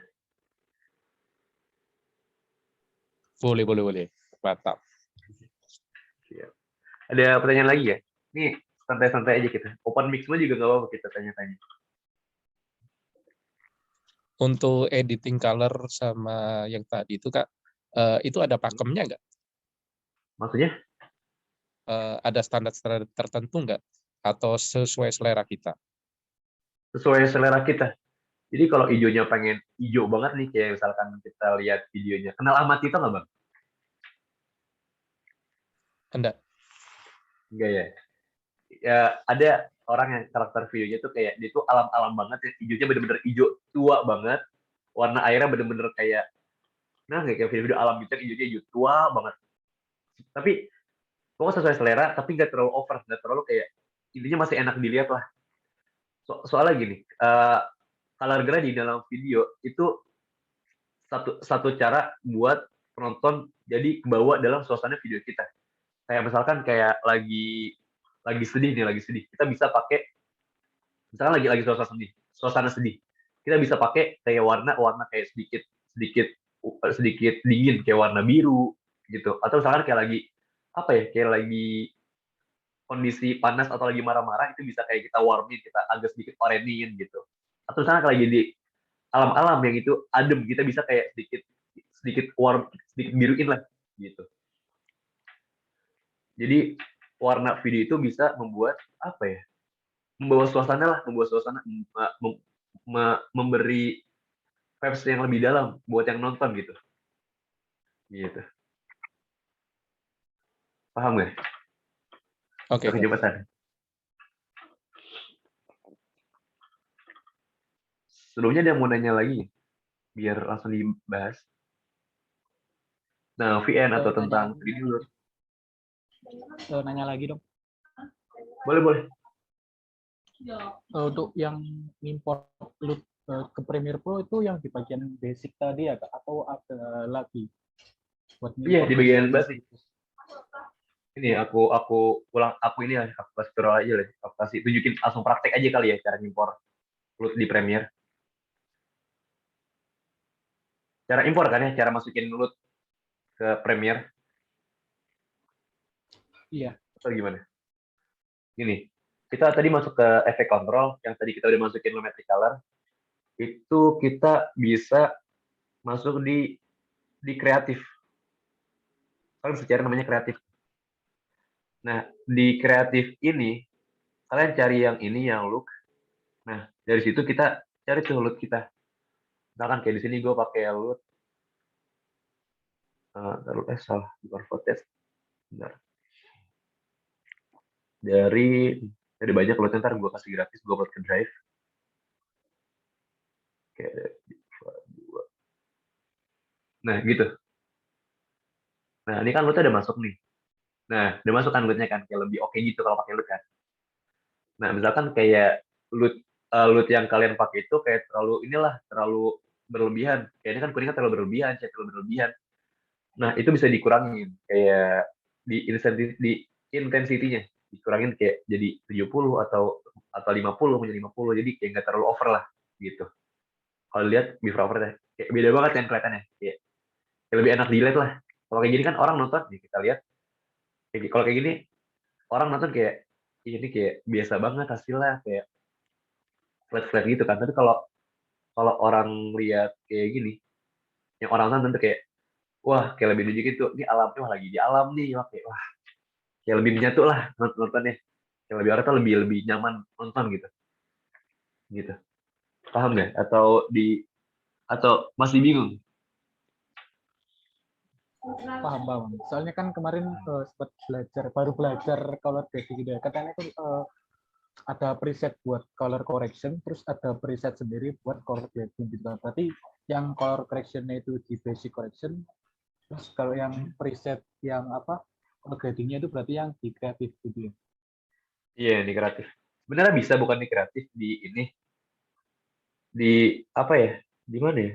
Di basic correction bisa, cuma kalau di basic correction dia nggak bisa ngatur intensitas ya, nanti nggak? Jadi udah 100% doang, nggak bisa diturunin. Misalnya kayak lu tuh terlalu over nih, nggak bisa diturunin jadi 50% gitu kurangannya. Jadi mending di kreatif aja pakainya buat lu. Gimana? Paham? Oke, paham. Ada pertanyaan yang lain nggak?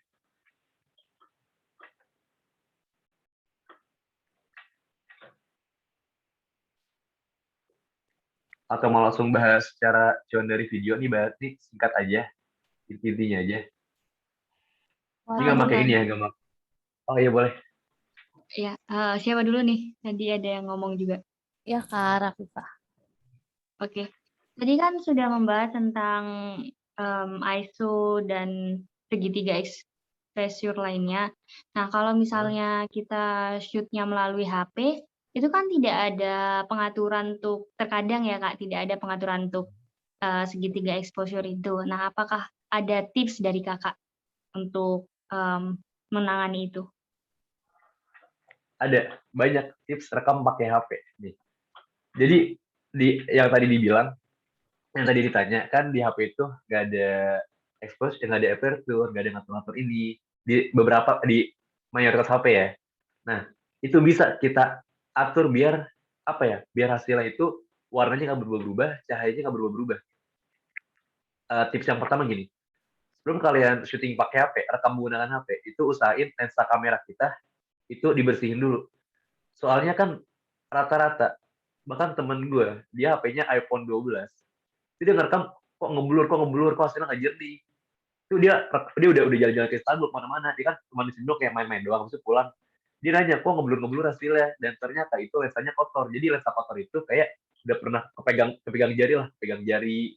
Itu kan kita jarang-jarang perhatiin. Nah itu kita bersihin dulu pakai minimal kalau susah pakai dalam bagian baju kita bersihin. Nah kita rekam. Nah pas direkam itu kalau diusahain kita kelihatan gak ya?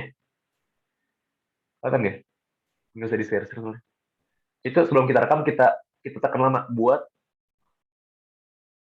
nah tapi muncul tulisan kayak gini, kayak kunci AI atau AF.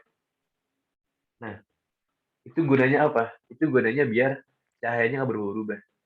Ya di semua apa bisa, di Samsung juga bisa kayaknya. Ini kayak kita buka video, kita tekan lama sampai muncul tulisan kekunci. Kunci kayak fokusnya ke kunci, cahayanya ke kunci. Jadi tuh kayak kita deketin itu fokusnya nggak berubah, cahayanya nggak berubah. Kayak misalkan kita dari dalam ruangan ke luar ruangan itu cahayanya nggak berubah. Gitu biar lebih apa ya? Biar saat di color grading tuh nggak aneh lah, nggak ribet gitu. Gimana? Atau masih bingung?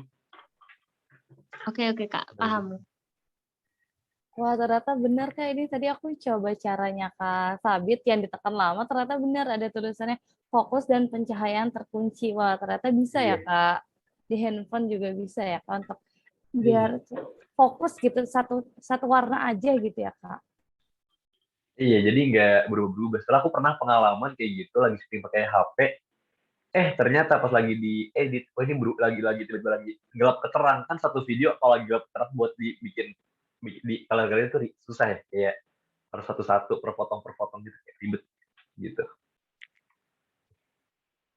Wah, mungkin untuk teman-teman nih jika ada pertanyaan bisa langsung ditanyain aja karena tadi juga prakteknya sama Kak Sabit udah di satu-satu ya Kak gimana sih cara ngekliknya gitu dan nanti ada satu materi lagi nih tambahan dari Kak Sabit. Nah, mungkin sebelum ke materi tersebut aku boleh nanya dulu nih Kak. Aku mau nanya nih Kak, kalau dari yang tadi editing menggunakan Adobe Premiere waktu itu aku juga pernah pakai Adobe. Nah, tapi itu pas di ekspor itu tuh dia malah hasilnya patah-patah tuh Kak. Jadi padahal pas di aplikasinya normal, tapi pas udah di ekspor itu malah patah-patah. Itu tuh kira-kira penyebabnya apa ya Kak? Itu penyebabnya biasa dari pengaturan ekspor ya. Pengaturan ekspor itu maksudnya gini, sebentar aku share screen lagi. Jadi kalau ekspor kan di sini kita file, masih ingat cara ngekspor nggak? Ekspor, media. Ini kelihatan nggak ininya? Share screen-nya? Enggak sih Kak. Yang di Enggak ya? bagian ekspornya itu kotak. Enggak ya? Enggak. Sebentar. Oh iya, kok nggak kelihatan ya? Ntar dulu.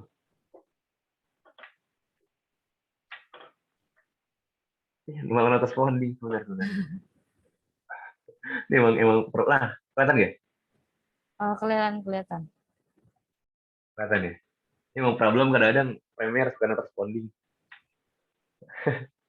Nah, biasanya tuh kita aturnya dari ini, kita use maximal render quality. Nah, kita lihat di situ ada namanya FPS. Kelihatan nggak di sini? Tulisan FPS yang tadi aku bilang. Nah, usahain tuh kalau render film itu biasanya 24 FPS ke atas, 24 FPS lah. Kalau di bawah tuh kayak rada patah-patah. Nah, yang Yang kedua itu juga bisa dari bitrate ya. Maksudnya bitrate itu dari kualitas videonya. Kayak contoh gini. Kita ke video nih agak kejepit soalnya layar agak kecil ya. Ini masih kelihatan nggak nih? Ada bitrate setting, bisa dilihat nggak? Ya. Ini kalau ini kayak kalau ditunjukin dong kayak bakal hilang. Jadi ntar ditanya-tanya lagi aja kalau misalnya kita lagi mengekspor video, gimana biar bisa rekam layar atau gimana. Nah, di sini tuh kita, target bitrate. Nah, kita bisa turun di sini nih kayak kualitasnya. Kalau rendah banget, itu kecil, sensor kecil, tapi hasilnya juga bakal buruk banget, nggak bisa patah-patah. Atau misalkan buram gitu. Tapi kalau kualitasnya full, itu agak gede. Ini kan karena satu video itu bisa gede banget, tapi hasilnya maksimal gitu, kayak jernih banget. Itu bisa buat kayak YouTube itu tuh pakai full bitrate gitu. Jadi patah-patah video pas diekspor tuh tergantung dari apa ya, settingan ekspor yang kita setting gitu. Wah, terima kasih banyak loh, Kak. Oh iya nih, Kak, aku juga mau nanya nih, Kak. Waktu itu aku juga edit video, pakai Adobe juga. Nah, tapi ini, Kak, pas di videonya itu suaranya nggak sesuai sama gambarnya gitu, Kak. Jadi nggak sinkron. Nah, video sama suara tuh nggak sinkron.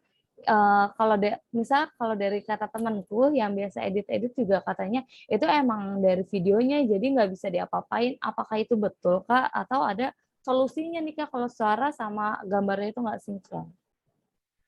Ada bisa kalau di Adobe Premiere itu ada namanya sinkronin audio otomatis. Itu tinggal sekali klik udah kesinkron sendiri. Bisa banget. Gini, sebentar aku share lagi aja. Aku silang benar.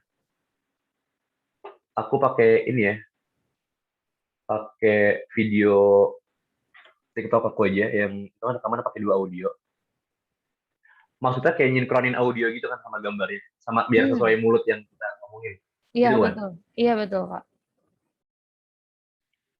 Sebentar aku cari. Ini aja yang kemarin baru aku edit. Mana ya audio itu penting yang antar loh.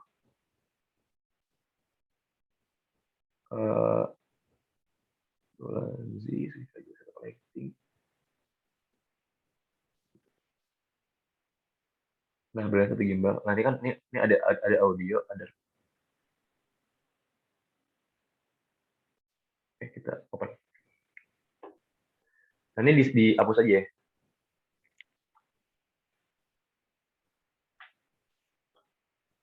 Kita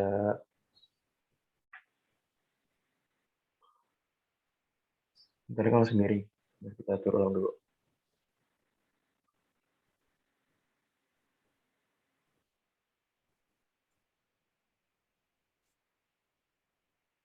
Nah, ini cara ngatur atas juga biar jadi potret ke 90. Nah, kan ini ada hasilnya. Kalau ini kan masih pakai audio dari kamera, belum dari mic kan. Hasilnya bisa kedengeran nggak ya? Ini kedengeran nggak? Kedengeran, Kak? Kedengeran. Nah, kita masukin audio dari mic eksternal. Itu kan kita nggak tahu nih pasnya di mana. Kalau kita gabungin tanpa kita sinkronin kan jadi kayak berantem nih. Kan kayak nggak pas gitu kan. Nah, cara sinkronin yang enak itu tinggal kita select dua-duanya kayak gini. Kelihatan nggak? Terus klik kanan, cari namanya mana ya? Cari namanya synchronize. Kelihatan nggak synchronize di sini? Nah, kita klik aja terus langsung klik audio, kita oke. Dan dia bakal otomatis sinkronin audionya. Jadi kita tinggal edit aja tuh. Nggak perlu kayak, nah udah kan udah selesai, dia tinggal kita pas-pasin aja. Ini kita potong dan kita majuin. Kalau lihat hasilnya, bentar. Itu kan kayak di sini. Ini kan masih 2 video, masih 2 audio. Nah, yang audio dari kamera internal itu gua ilangin. Ini hasil dari mic eksternal. Kedengeran ya?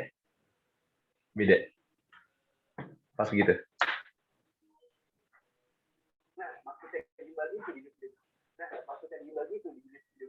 Nah, itu.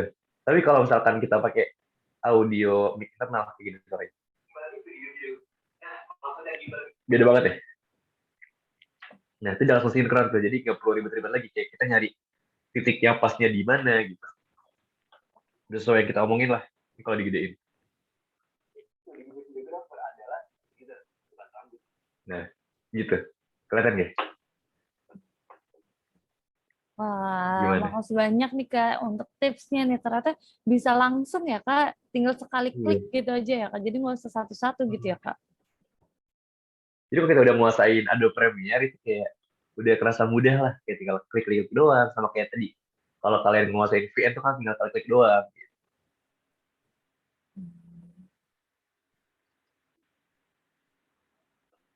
Ada yang ingin tanyakan lagi atau gimana?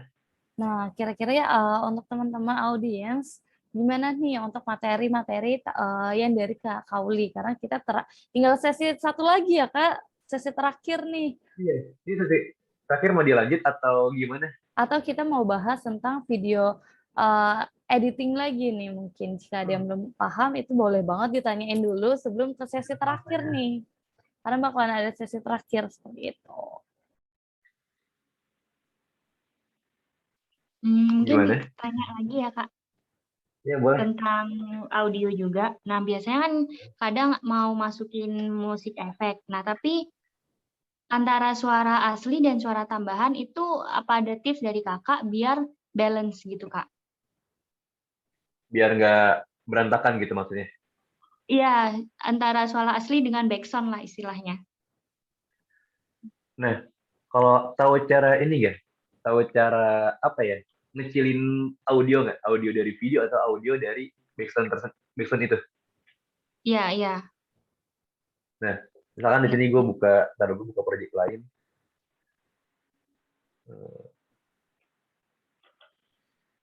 Apa tadi nanya apa? Cara balancing antara suara asli dengan suara backsound-nya itu biar kesannya tidak tabrakan ataupun malah backsound-nya itu yang terlalu keras gitu, Kak. Gini, contoh kayak misalkan yang ini yang gue bilang. Kayak gitu, yang tambahan backsound kayak gitu.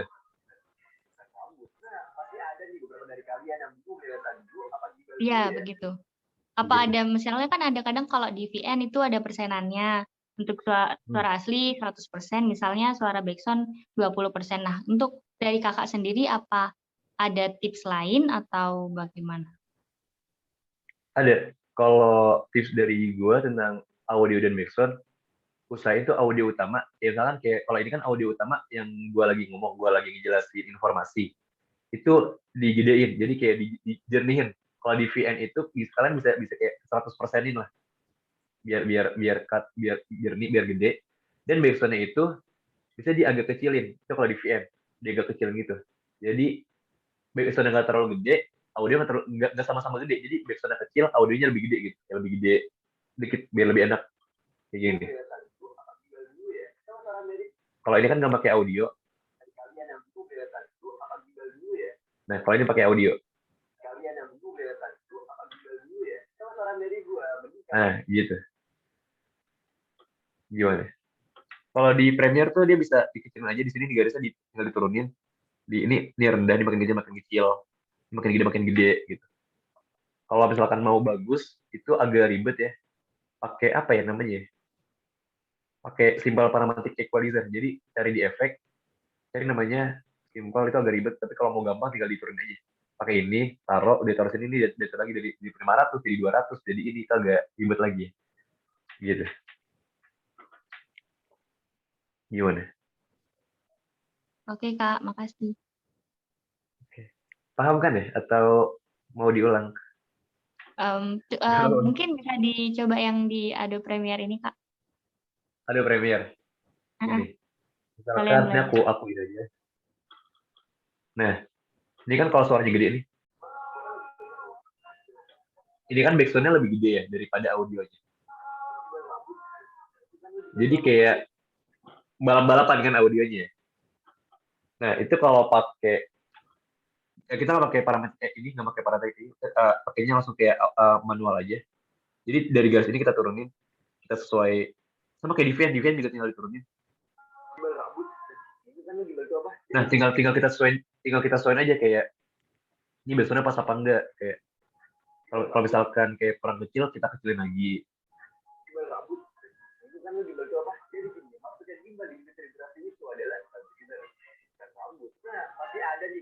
Nah, gitu. Itu kalau misalkan kurang gede tinggal tinggiin. Gitu. Tapi jangan kalau ini kan kegedean ya. Jadi nggak kedengaran audionya, nggak kedengaran jelas. Jadi kita rendahin dikit.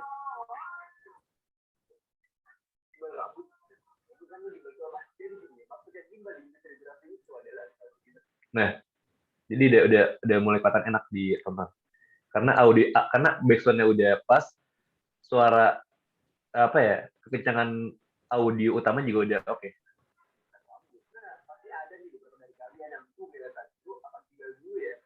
Gitu, gimana? Oke Kak, paham sih sejauh ini. Tinggal disesuaikan saja ya Kak dengan Iya. maunya kita. Ada yang mau nanya lagi atau mau lanjut materi selanjutnya atau gimana? Wah, terima kasih juga tadi dari Kak Rafifa nih untuk pertanyaannya dan jawabannya. Terima kasih juga untuk Kak Sabit. Nah, mungkin ini satu pertanyaan lagi mungkin kali ya sebelum kita menuju ke sesi terakhir tadi. Cuan lewat videografi gitu ya, Kak. Iya. Nah, mungkin satu pertanyaan lagi kira-kira dari audiens ada yang ingin bertanya dulu nggak nih sebelum kita lanjut next nih? Gimana sih caranya nih biar kita tuh dari videografi bisa cuan loh, bisa dapat uang loh gitu. Nah, mungkin sambil menunggu boleh aku dulu kali ya yang nanya. Nah, kalau dari aku nih Kak, editing video, terus videografi, kalau kata Kak Sabit sendiri videografi itu kan menangkap momen nih Kak. Nah, tapi tuh kalau misalnya kita udah bahannya udah ada nih, kita udah angle-nya udah pas, terus juga momen yang kita cari itu udah ada dan berarti kan tinggal editingnya nih Kak. Nah, tapi biar editingnya itu biar bagus itu gimana sih Kak? Maksudnya aku soalnya pernah dapat info juga dari temanku katanya, iya nih kalau mau editing gini bisa sampai 1 minggu. Nah, itu tuh emang kayak gitu atau gimana sih? Dan editing yang bagus itu seharusnya seperti apa? Ada apa aja di dalamnya gitu Kak? Apakah ada komponen-komponen khususnya gitu? Nah, sebelumnya gini, ngedit video itu sebenarnya cepat Kak, tapi yang lama itu nyari backsound-nya, nyari audionya. Jadi intinya gini, yang paling penting dalam video itu adalah audionya. Misalkan kita udah punya podcast, misalkan podcast yang kita punya itu video yang kita punya itu video jalan-jalan, misalkan kita jalan-jalan ke pantai. Nah, yang susah itu yang lama sampai berminggu-minggu. Bahkan kalau agak malas bisa berbulan-bulan. Itu adalah nyari lagu yang pas, nyari lagu yang cocok buat videonya. Kan nggak mungkin ya kayak video jalan-jalan ke pantai, tapi pakai lagunya lagu horor yang jeng kan nggak mungkin ya kayak gitu. Atau misalkan kayak video lagi senang-senang jalan-jalan pakai lagunya lagu sedih kayak yang lagu-lagu sedih lah, nggak mungkin kan. Nah, dan dari misalkan kita lagi nyari lagu senang, lagu happy, nah lagu happy itu banyak banget. Jadi kita lama kayak temennya Kak siapa namanya?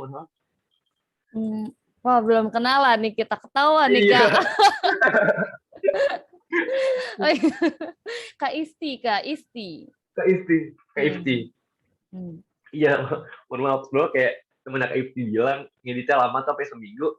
Walaupun ada videonya, nah itu lama dia nyari musik, dia nyari videonya, dia nyari backsound-nya, musik backsound-nya kayak gimana. Kayak tadi pas pertama aku bilang sebelum syuting usahakan kayak kalian udah punya lagu lah, udah punya tujuan. Jadi selesai syuting itu bisa cepat. Kayak waktu itu gue pernah rekor bikin satu video, itu 1 menit video tentang pasar yang kayak nunjukin suasana pasar gimana. Bisa ditunjukin ya? Coba. Boleh Kak, boleh. Bentar dulu.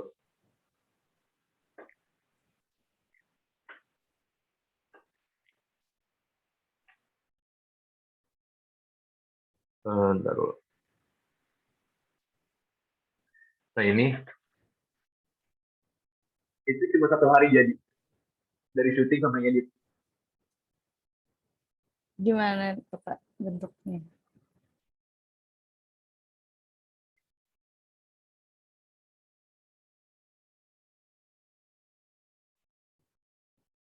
Di aku belum ada suaranya sih Kak, maaf. Oh, belum ada suaranya.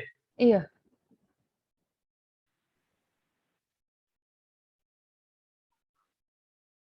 Ada nggak sekarang?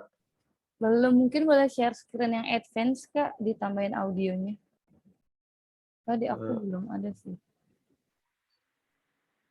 Coba kalau misalkan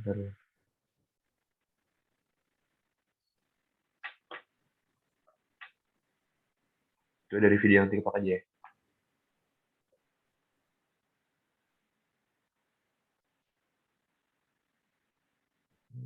Terlalu mana ya?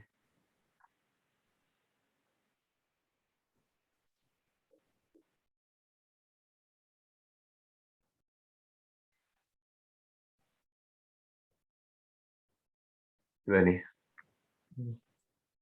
Ini kedengaran nggak? Belum juga sih Kak. Oh, belum juga ya? Atau ntar bisa dilihat sendiri kali ya. Oh, boleh, Oke, boleh, ntar boleh. Iya. Siap, Aku boleh. buat video itu tuh, jadi Hmm? aku sebelumnya udah punya lagunya, udah punya konsepnya. Jadi aku subuh-subuh jam 6 pagi itu langsung syuting, selesai jam 8 tuh langsung ngedit sampai sore, sore jadi, malam finishing kalau lagu dan lain-lain. Udah, itu jadi saat itu bener-bener aku tuh gercep banget karena udah nemu lagu gitu. Jadi yang penting itu lagu dalam video. Wah, berarti jadi audio itu juga jadi salah satu hal yang penting ya Kak, selain angle dan warna gitu ya Kak. Iya, dan itu juga kayak apa ya? Rintangan para videografer lah, kayak nyari lagu Hmm, yang pas. keren, keren. Iya. Oh, berarti kalau sekarang kalau kita mau hunting-hunting, cari lagu yang pas, cari konsep, bikin konsep alur yang pasnya dulu gitu ya Kak, biar cepet nih gitu. Iya. Karena kalau lagunya oke banget, terus videonya juga editannya biasa aja, itu juga udah kelihatan asik. Karena dari lagunya tuh udah nyampein pesan kalau dia tuh kayak lagi jalan-jalan happy itu. Wah, terima kasih banyak loh Kak untuk jawabannya. Nah, mungkin boleh lanjut nih Kak ke sesi selanjutnya nih Kak. Gimana sih Kak cara cuan dari videografi? Ini mau langsung lanjut ya. Boleh, Oke, boleh. cara cuan dari videografi. Di sini aku bahas dikit aja, simpel aja. Maksudnya kayak singkatnya yang biar kalian gampang dapat, gampang lah, nggak langsung hilang gitu. Nah, yang kan tadi gue bahas videografi itu adalah pekerjaan. Maksudnya kayak bisa hobi, bisa pekerjaan. Mungkin yang awal-awal kalian itu adalah hobi ya, hobi videografi yang awalnya kayak iseng-iseng videoin kegiatan, iseng-iseng buat bikin story Instagram. Tapi bikin kelamaan-kelamaan kalau misalkan kalian dalemin itu kan bakal jadi sebuah pekerjaan. Yang pertama gini, lu tentuin dulu passion lu apa di dunia videografi. Ya misalkan passion lu di travel videografi, atau misalkan kayak di wedding videografi, atau misalkan di otomotif videografi, atau misalkan kayak di kegiatan-kegiatan kampus, atau misalkan kayak kegiatan-kegiatan kantor, atau misalkan kayak kegiatan-kegiatan kayak suatu kegiatan lah. Nah, kalian tentuin dulu tuh. Nah, dari situ kalian bikin yang namanya portofolio. Kayak dulu, yang penting itu portofolio. Kayak dulu waktu itu gue sebelum gue masuk ke, maksudnya kayak sebelum dapat klien pertama, itu gue bikin portofolio explore Jakarta. Jadi gue ngajak satu teman gue yang dia itu followersnya lumayan agak tinggi, 5.000. Nah, gue ajak di Jakarta bikin ini keliling Jakarta. Jadi gue selesaiin, gue upload di Instagram, di repost sama dia. Dia repost juga sama teman-teman semua kan. Nah, gunanya portofolio itu apa? Gunanya portofolio itu buat iklanin produk kita. Kayak contoh gini, ada pabrik Aqua. Nah, pabrik Aqua dia produksi minuman Aqua dan iklanin dan iklanin ke TV. Jadi kayak nunjukin, ini minuman gua nih, minuman produk gua. Dan dia gimana caranya biar Aqua itu laku kan. Beda sama warung yang dia tuh jual ya sebenarnya cuma ngejual kayak minuman Aqua, minuman apa, dia dan lain-lain kan. Beda. Jadi kita kayak mempromosikan produk kita lah. Nah, biar ada orang yang ngelirik ke kita nih. Nah, dari portofolio itu akhirnya ada klien yang lihat. Set. Nah, dari situ mulai. Nah, kalau misalkan kalian susah buat nyari portofolio, susah buat hunting keluar, kalian bisa gini. Bisa kayak, misalkan kalian mau fokus di otomotif videografi. Kalian bisa cari orang di Instagram yang punya motor atau mobil atau kendaraan yang bagus buat kalian syuting gitu. Nah, kalian DM kayak teman gue kemarin gue suruh, udah lu DM aja ini artis namanya siapa gue lupa dia. Kita lihat juga di email dia bilang gini, halo selamat pembukaan bla bla bla bla. Dia ngasih tau intinya, gue lagi menitis dunia videografi, mau dibuatin video nggak gratis itu untuk portofolio aku sendiri gitu. Karena di ACC diterima berangkat deh. Jadi dia kayak bikin video buat orang, tapi nggak pentingin harga gitu. Kayak misalkan kalau misalkan kayak kafe lah, kan banyak kafe-kafe baru nih. Kalian ke kafe, kalian tawarin bikin video, nih mau nggak aku bikin video gratis gitu. Jadi jangan pentingin harga di awal. Bikin video gratis untuk portofolio aku sendiri, karena aku kasih videonya gini-gini gitu. Itu cari-cari portofolio. Atau misalkan kalian bisa juga kayak nyari teman kalian yang apa ya, yang udah sering ikut job nih. Udah sering ikut job, terus kalian ngikut kayak, gue ikut dong di job lu ini, di job lu yang ini. Tapi ingat, jangan mentingin harga, jangan udah lu ngikut tapi kalian minta kayak, tapi biarin gue segini, ya gitu. Soalnya kalian masih butuh banget yang namanya portofolio, biar orang-orang tuh tahu skill lu kayak gimana, hasil video lu kayak gimana, karakter video lu tuh kayak gimana, kayak gitu. Tapi jangan ikut job di momen-momen penting kayak misalkan kayak di wedding atau di acara-acara kayak ulang tahun sih, kayak acara-acara momen penting nih kayak wedding kan kayak penting banget ya. Kalau misalkan ada momen yang ketinggalan itu bakal fatal banget kan, apalagi sampai datanya hilang atau gimana, itu bakal fatal banget. Karena kan nikahan orang tuh sekali seumur hidup, gak bisa diulang ya, tadi gue bilang gitu. Jadi intinya yang pertama itu asah skill dulu, perbanyak portofolio. Kalau misalkan portofolio udah punya banyak, masih belum ada yang datang, kalian bisa cari klien yang namanya udah lumayan gede lah, atau ikut temen job, atau bisa cari lomba yang nyediain footage buat hasil foto kalian, video kalian lah, buat cari nama gitu. Nah, dari situ misalkan datang klien pertama, itu kalian jangan sekali lagi jangan mentingin yang namanya harga. Misalkan datang di klien pengen minta lu buat bikin video, nah udah kasih aja beberapa seikhlas dia gitu. Kayak dulu gue cuma dikasih klien pertama gue tuh apa ya, dari hotel, salah satu hotel di Jakarta, hotel gede, lumayan terkenal. Itu shoot 2 hari pakai drone, itu dikasih murah banget, cuma 300.000 tuh. Alat-alat pakai stabilizer, kamera, lensa, drone, itu gue sendiri cuma 300.000-an. Itu kayak kecil kan ya. Dan itu sekali lagi temen gue bilang, gak mau nih, demi portofolio lu gitu. Dan berangkat dari situ, era nyamber, punya era udah jadi klien sebelah lihat, gitu. Jadi kalau kalian udah punya klien pertama, itu bakal mudah buat raih hasil uang kalian selanjutnya lah gitu. Ada yang mau ditanyain? Singkat aja sih. Wah, ternyata emang harus portofolio tuh emang penting banget ya Kak. Jadi biar orang-orang tuh tahu gimana sih hasil karya kita tuh yang akan mereka dapetin gitu, untuk kalau mereka itu mengaksesnya jadi klien pertama ataupun jadi klien kita gitu ya Kak. Iya.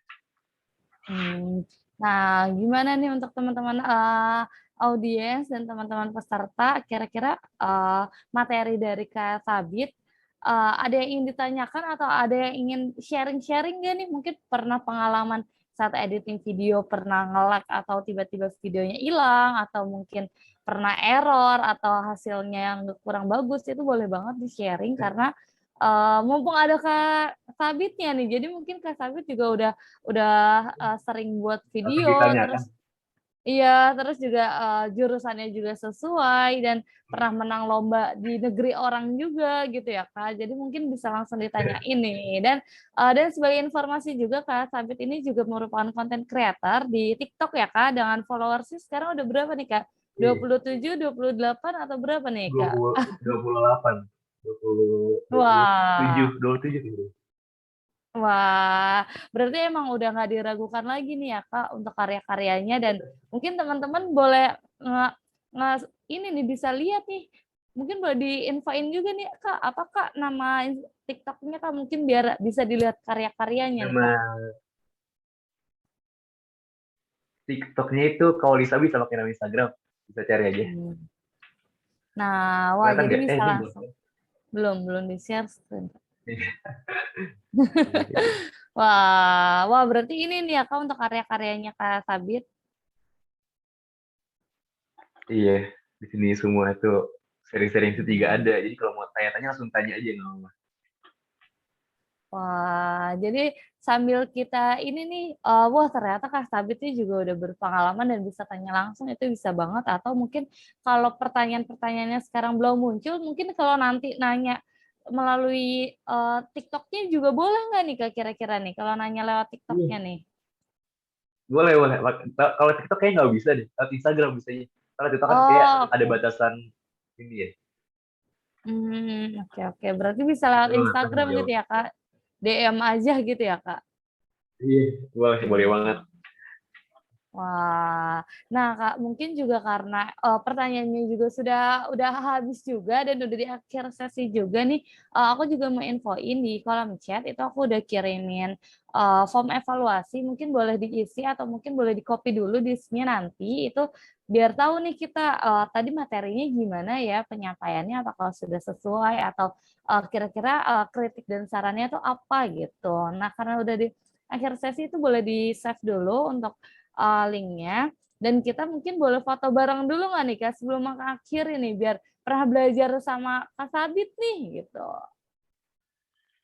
Nah mungkin untuk Iya. teman-teman Iya, kalau audiens open cam nggak nih semuanya? iya nih kalau bisa teman-teman audiens open cam dong, kita foto bareng dulu nih biar kelihatan nih. Kak Rafifa, Kak Yanuar, halo Kak Rafifa. Hai, salam kenal. Kak Yanuar, Kak Faisal, Kak Alvin, wah, Kak Faisal lagi di ini ya, di tempatnya SpongeBob di laut. Di bawah air, di bawah air gitu. Kak Yanuar gimana nih? Mungkin sambil menunggu Kak Yanuar kita boleh langsung foto kali ya. Mungkin aku hitung ya sampai 3, 1, 2, 3. Nah, mungkin kita foto lagi tapi sebentar ya karena ini aku fotonya agak manual nih satu-satu. Jadi eh, foto save gitu. Jadi mungkin kita eh, tunggu sebentar ya. Nah, mungkin aku hitung lagi 1, 2, 3. Nah, mungkin ini foto bersamanya, terus juga untuk form evaluasinya jangan lupa untuk diisi karena ini biar ada feedback-nya nih. Tadi udah belajar sama Kak Sabit, materinya apa aja nih yang kira-kira udah tersampaikan, terus yang sudah dipahami, seperti itu. Jadi mungkin boleh banget. Nah, untuk di akhir sesi juga nih aku mau mengingatkan kembali nih, kegiatan kita ini didukung oleh penaja kami yaitu Pranala.link. Pranala.link sendiri merupakan, bentar. Pranala.link sendiri merupakan profil digital yang memudahkan kita untuk mengelola aktivitas digital hanya dalam satu tempat. Nah, cara Pranala.link membantu kamu, dengan Pranala.link berbagi kontak hanya bisa dalam satu hitungan detik saja. Kamu juga dapat menempatkan seluruh akun media sosial dan akun digital lainnya dalam satu halaman. Kamu juga dapat memperkenalkan diri, organisasi dengan mudah, dan masih banyak fitur lainnya yang akan memudahkan aktivitas kamu. Pranala.link, make the link work for us. Nah, mungkin itu tadi perkenalan kembali mengenai Pranala.link. Nah, di akhir sesi nih, udah benar-benar di akhir. Mungkin terima kasih banyak dulu nih untuk Kak Sabit yang sudah meluangkan waktunya di sela-sela kesibukan kuliah dan juga editing-editing videonya nih ya Kak. Dan konten-kontennya itu Iya, terima kasih banyak untuk ilmunya pada sore hari ini. Kalau kita sore mungkin kalau di Kak Sabit masih siang ya. iya baru siang. Udah jam 4 kan ya, jam 5. Iya, udah jam 5 nih di kita. Itu terima Waduh. kasih banyak untuk seluruh ilmunya. Mungkin nanti yang link di drive yang tadi itu boleh dikirimin ke aku dan nanti aku kirimkan ke teman-teman peserta gitu ya, Kak? Iya, Ya, boleh. siap. Nah, dan terima kasih banyak juga untuk teman-teman peserta yang masih join hingga sore hari ini. Nah, semoga ilmu-ilmu yang telah diberikan oleh Kak Sabit bermanfaat dan sukses selalu untuk kita semua. Terima Amin. kasih, sehat-sehat. Sampai jumpa Iya. pada event selanjutnya. Terima kasih Kak Sabit, terima kasih semua. Sampai Makasih juga jumpa. buat moderator yang udah kasih kesempatan nih buat berbicara. Nah, mungkin Ini jadi kalau nggak tanya jawab tentang kondisi di oh sini? iya benar. Mungkin sebelum kita ditutup kita boleh tanya jawab mengenai kehidupan pribadi Kak Iya. Sabit nih. Open mic semua juga nggak apa-apa biar saling ngobrol, saling kenalan. Hmm. Nah, kira-kira kita mau ngobrol dulu kali ya, karena waktunya untuk workshop-nya mungkin tadi udah habis, sudah aku tutup juga, tapi mungkin ini lebih ke Oh, pribadi ataupun di luar pengalaman ya. Kak Sabit, iya, pengalaman Kak Sabit sebagai videografi itu seperti apa, dan kira-kira kalau kita mau terjun menjadi videografi itu apa aja yang harus disiapin, terus harus punya banyak alatnya, apalagi tadi untuk Adobe Premiere Pro-nya aja itu per bulannya juga langganannya udah cukup lumayan ya Kak, kalau mengatasinya Iya. selain menggunakan Adobe Premiere Pro itu seperti apa? Mungkin itu boleh diceritain nih Kak Sabit. Ceritain apa tadi?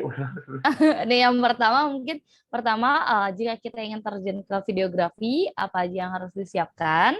Terus kedua, jika kita belum punya Adobe Premiere nih, kita belum berlangganan nih, kira-kira bisa diakali dengan aplikasi apa aja? Tadi ada VN yang di handphone, terus itu bisa kira-kira bisa apa aja? Dan kira-kira jika kita ingin terjun ke dunia videografi, itu tuh apa aja sih yang harus diperhatikan atau apa aja sih yang penting-pentingnya gitu Pak? Yang penting-pentingnya harus dipersiapkan ya yang tadi udah gue bilang ya di awal. Kayak maksimalin alat, terus kayak perbanyak ilmu lah. Mental juga harus disiapin. Soalnya masuk dunia videografi dan pamerin karya kita ke publik, ke banyak orang, itu perlu mental yang kuat. Karena apa ya, nggak mungkin semuanya itu bakal suka sama kita. Dan gini, jangan dengerin apa ya, omongan dari lingkungan sekitar kita. Karena kalau kita dengerin lingkungan dari sekitar kita, kita nggak bakal maju ke depan. Kayak misalkan nih, kalian baru masuk videografi, baru mulai publish satu video, nah teman-teman, ada teman yang bilang, udah lu ngapain sih bikin video jelek banget, mending gak usah bikin video, atau ada teman yang gak support, pasti ada beberapa yang kayak gitu, karena lu gue ngerasain. Nah, kita harus bisa tuh ngelewat itu, makanya jangan dengerin, apalagi kata-kata haters yang bilang video kita jelek, video kita kurang, masih harus gini-gini, tapi kita ambil sisi positifnya aja yang bilang kayak masih terus belajar, masih terus ngasah ilmu tentang videografi gitu sih. Soalnya ngaruh banget tentang lingkungan kita. Dan intinya satu, harus punya grup, minimal punya satu grup itu tentang videografi, yang bahas tentang seputar videografi. Itu yang bikin kita berkembang banget di dunia videografi. Jadi kalau kita ada yang bingung, kita nggak malas, jadi kita bisa langsung tanya ke mereka gitu. Kalau ada problem-problem gitu. Wah, ternyata bisa diakali dengan lingkungan juga ya Kak. Jadi kalau lingkungan yang mendukung pasti kita juga akan lebih semangat gitu ya Kak. Iya, Hmm. terutama Nah, lingkungan sih. Nah, kira-kira kalau untuk teman-teman audiens yang masih join, ada pertanyaan-pertanyaan pribadi yang ingin ditanyakan nggak nih ke Kak Sabit nih? Karena kita buka sesi lagi untuk lebih ke terjun sebagai videografi itu secara luas itu gimana sih pengalamannya atau gimana sih rasanya gitu? Iya, kalau misalkan ada yang mau nanya tentang kuliah di sini gimana atau kondisi di sini gimana juga, nggak apa tanya aja. Ini udah di luar ini ya, Ya, nggak apa-apa. Tadi biar Kak lebih dekat aja. Alvin, silakan Kak Alvin. Oh ya, barusan kan sempat lihat-lihat IG-nya Kak Sabit ini ya, yang video tadi itu kan apa alat yang digunakan kan kebetulan kamera Sony A6000 ya kalau nggak salah itu. Iya, Kemarin itu saya baru belajar buat apa sih rekam video yang flat profile gitu. Cuma masih bingung pakai yang picture profile berapa, terus setting-settingannya berapa. Mungkin boleh ditunjukin gitu setup flat profile-nya kayak gimana. oh, sekarang pakai kamera A6000. Saya ZVE 10. Kalau aku kan pakai A6000, dia S-Log-nya masih manual ya, masih diatur manual. Jadi saturasinya diturunin, ini jadi expose, ini kok sampai diturunin ininya. Kamera aku ada di kamar sih, perlu aku ambil ya. Berarti nggak pakai yang S-Log 2 gitu ya? Enggak, nggak pakai S-Log 2, S-Log 3. Soalnya di A6000 itu belum tersedia S-Log-nya. Baru tersedia itu di A6300. Jadi di A6000 itu S-Log-nya masih manual, masih diatur manual satu-satu gitu. Jadi biar kayak saturasinya diturunin, biar jadi flat, ini diturunin gitu. Nah, itu boleh di-spill nggak apa kombinasinya berapa gitu? Kalau aku min 3, min 3, min 3. Semuanya min 3. Kan ada 3 kalau nggak salah ya? Iya nggak? Iya, iya, ada 3. Itu aku semuanya kalau lagi di outdoor banget, aku min 3, min 3, min 3. Semuanya min 3, kalau nggak min 2, min 2, min 2. Gitu. Aku rata semua. Biar rata. Wah, ternyata kalau misalnya untuk kamera tadi langsung ke kameranya Kak Sabit gitu ya, Kak? Itu emang triknya itu Iya. disamain semua aja gitu ya, Kak? Biar sama atau gimana tuh, Kak? Iya, iya, dia juga kalau misalkan syuting pakai flat color, usahain tuh pakai satu kamera, satu jenis kamera, biar warnanya nggak beda-beda. Jadi itu memudahkan memudahkan editor saat editing video gitu. Jadi kalau pakai 2 kamera merek berbeda kan warnanya pasti beda-beda. Bingung juga caranya gimana biar pas warnanya, biar nggak tiba-tiba bentrok gitu. Wah, ternyata kalau emang beda kamera takutnya nanti pas hasilnya jadi kelihatan transisinya ya, Kak, kalau kamera 1 dan kamera Iya. 2-nya itu gitu ya, Kak? Ntar yang satu hijaunya hijau banget, yang satunya hijaunya biasa aja, yang satunya red banget, yang satu biasa aja, jadi aneh gitu. Jadi gak enak ditonton. Wah, ternyata seperti itu. Nah, kira-kira dari Kak Alvin menjawab nggak nih Kak Alvin? Atau mungkin ada pertanyaan lagi yang ingin ditanyakan nih, mumpung masih ada Kak Sabitnya nih, belum live dari Zoom ini nih, gitu. Udah sih, cuma itu aja. Oke deh, terima kasih Kak Alvin. Nah, mungkin untuk teman-teman yang lain, teman-teman audiens, kira-kira ada pertanyaan lagi nggak nih? Karena sebelum kita tutup nih, jadi kita ada sesi di akhir, kita lebih kenalin lagi nih Kak Sabit nih, langsung ke Kak Sabitnya biar lebih kenal.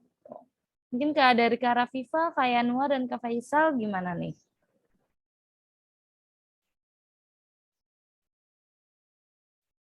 Wah, kayaknya belum ada. Nah, mungkin ini pertanyaan dari aku kali ya. Ini pertanyaan mungkin setelah pertanyaan aku jika ada yang bertanya itu boleh, tapi mungkin kalau jika belum, halo Kak. Halo, dengar ya? Sekarang udah kedengeran belum? Sudah. Ini baru ganti. Tadi speakernya mati.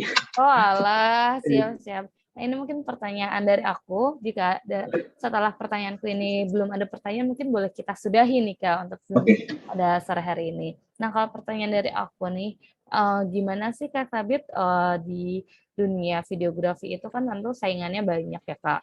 Terus juga kita harus adu portofolio, terus harus branding lagi. Nah, itu tuh kalau misalnya Kak Sabit sendiri gimana sih Kak biar kita tetap dapat klien dan klien itu terus menggunakan jasa kita gitu Kak. Itu gimana Kak? Nah, itu ada namanya karakter video. Jadi setiap orang itu punya yang namanya karakter video. Masa karakter video itu kayak gimana? Kayak misalkan transisi yang sering kita pakai kayak gimana, pergerakan video kita pakai kayak gimana, kayak cara kita membuat video itu kayak gimana. Nah, jadi itu lebih ke cara kita membangun personal branding gitu. Masa personal branding itu kayak memperkenalkan brand kita, memperkenalkan produk kita ke orang luar. Masa produk tuh video kita ya, produk kita ke calon-calon klien kita. Gimana caranya biar video kita nyampe ke mereka kan?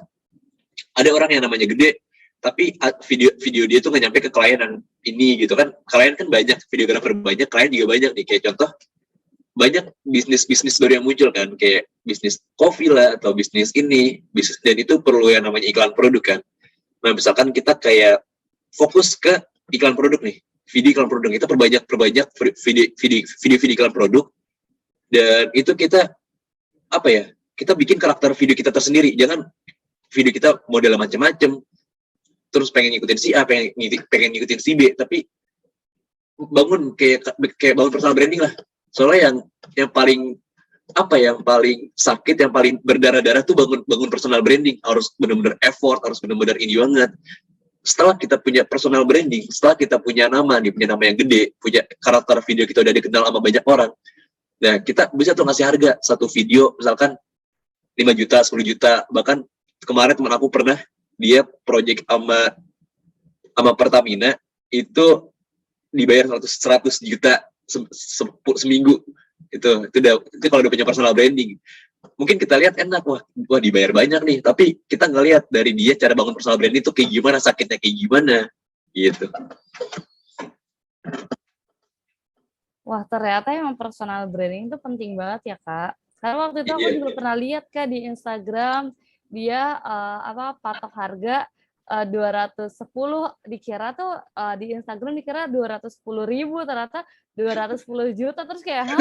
Wah, itu kayak, hah? Mahal banget gitu. Ternyata emang emang udah punya nama dan emang kliennya itu yang udah top-top semua gitu ya, Kak. Jadi Iya, emang ternyata personal branding itu juga penting banget ya, Kak, untuk kita miliki. penting banget. Wah, jadi nambah ilmu baru nih, mungkin dari Kak Alvin, Kak Faisal, Kak Rafifa, dan Kak Yanwar. Jika ingin menggeluti mungkin dari hobi dulu nih, dari hobi terus nanti jadi mungkin freelance, itu juga bisa membangun dari personal brandingnya dulu gitu ya, Kak, dan juga Iya. portfolio. Nah, mungkin karena belum ada pertanyaan lagi nih, kira-kira ada pertanyaan lagi nggak nih sebelum kita sudahi nih? Nah, kayaknya belum ada nih. Nah, mungkin boleh kita sudahi aja nih untuk sesi workshop pada sore hari ini. Ilmunya udah banyak banget. Tadi kita udah menyerap ilmu dari Kak Sabit nih banyak banget. Benar-benar wah banget ternyata belajar bareng Kak Sabit. Mungkin semoga teman-teman yang sore hari ini belajar juga bisa bermanfaat ilmunya, bisa digunakan di kemudian hari maupun saat ini gitu, bisa langsung dicoba-coba. Nah, mungkin dari aku cukup sekian. Aku mohon maaf, aku Isti sebagai moderator sore hari ini. Mohon maaf jika ada kata-kataku yang kurang berkenan atau ada kata-kataku yang kurang enak. Sebelumnya terima kasih banyak untuk Kak Sabit dan juga seluruh audiens. Dari aku cukupkan. Sukses selalu untuk kita semua. Jangan lupa jaga protokol. Sehat selalu. Selamat sore. Boleh langsung live aja nggak apa-apa, boleh. Terima kasih, Kak. Iya, makasih juga Kak Isti. Terima kasih, Kak. Iya. Selamat sore, terima kasih Kak Sabit, Kak Ifti. Iya. Terima kasih. Dadah, sampai jumpa Sama-sama. di selanjutnya.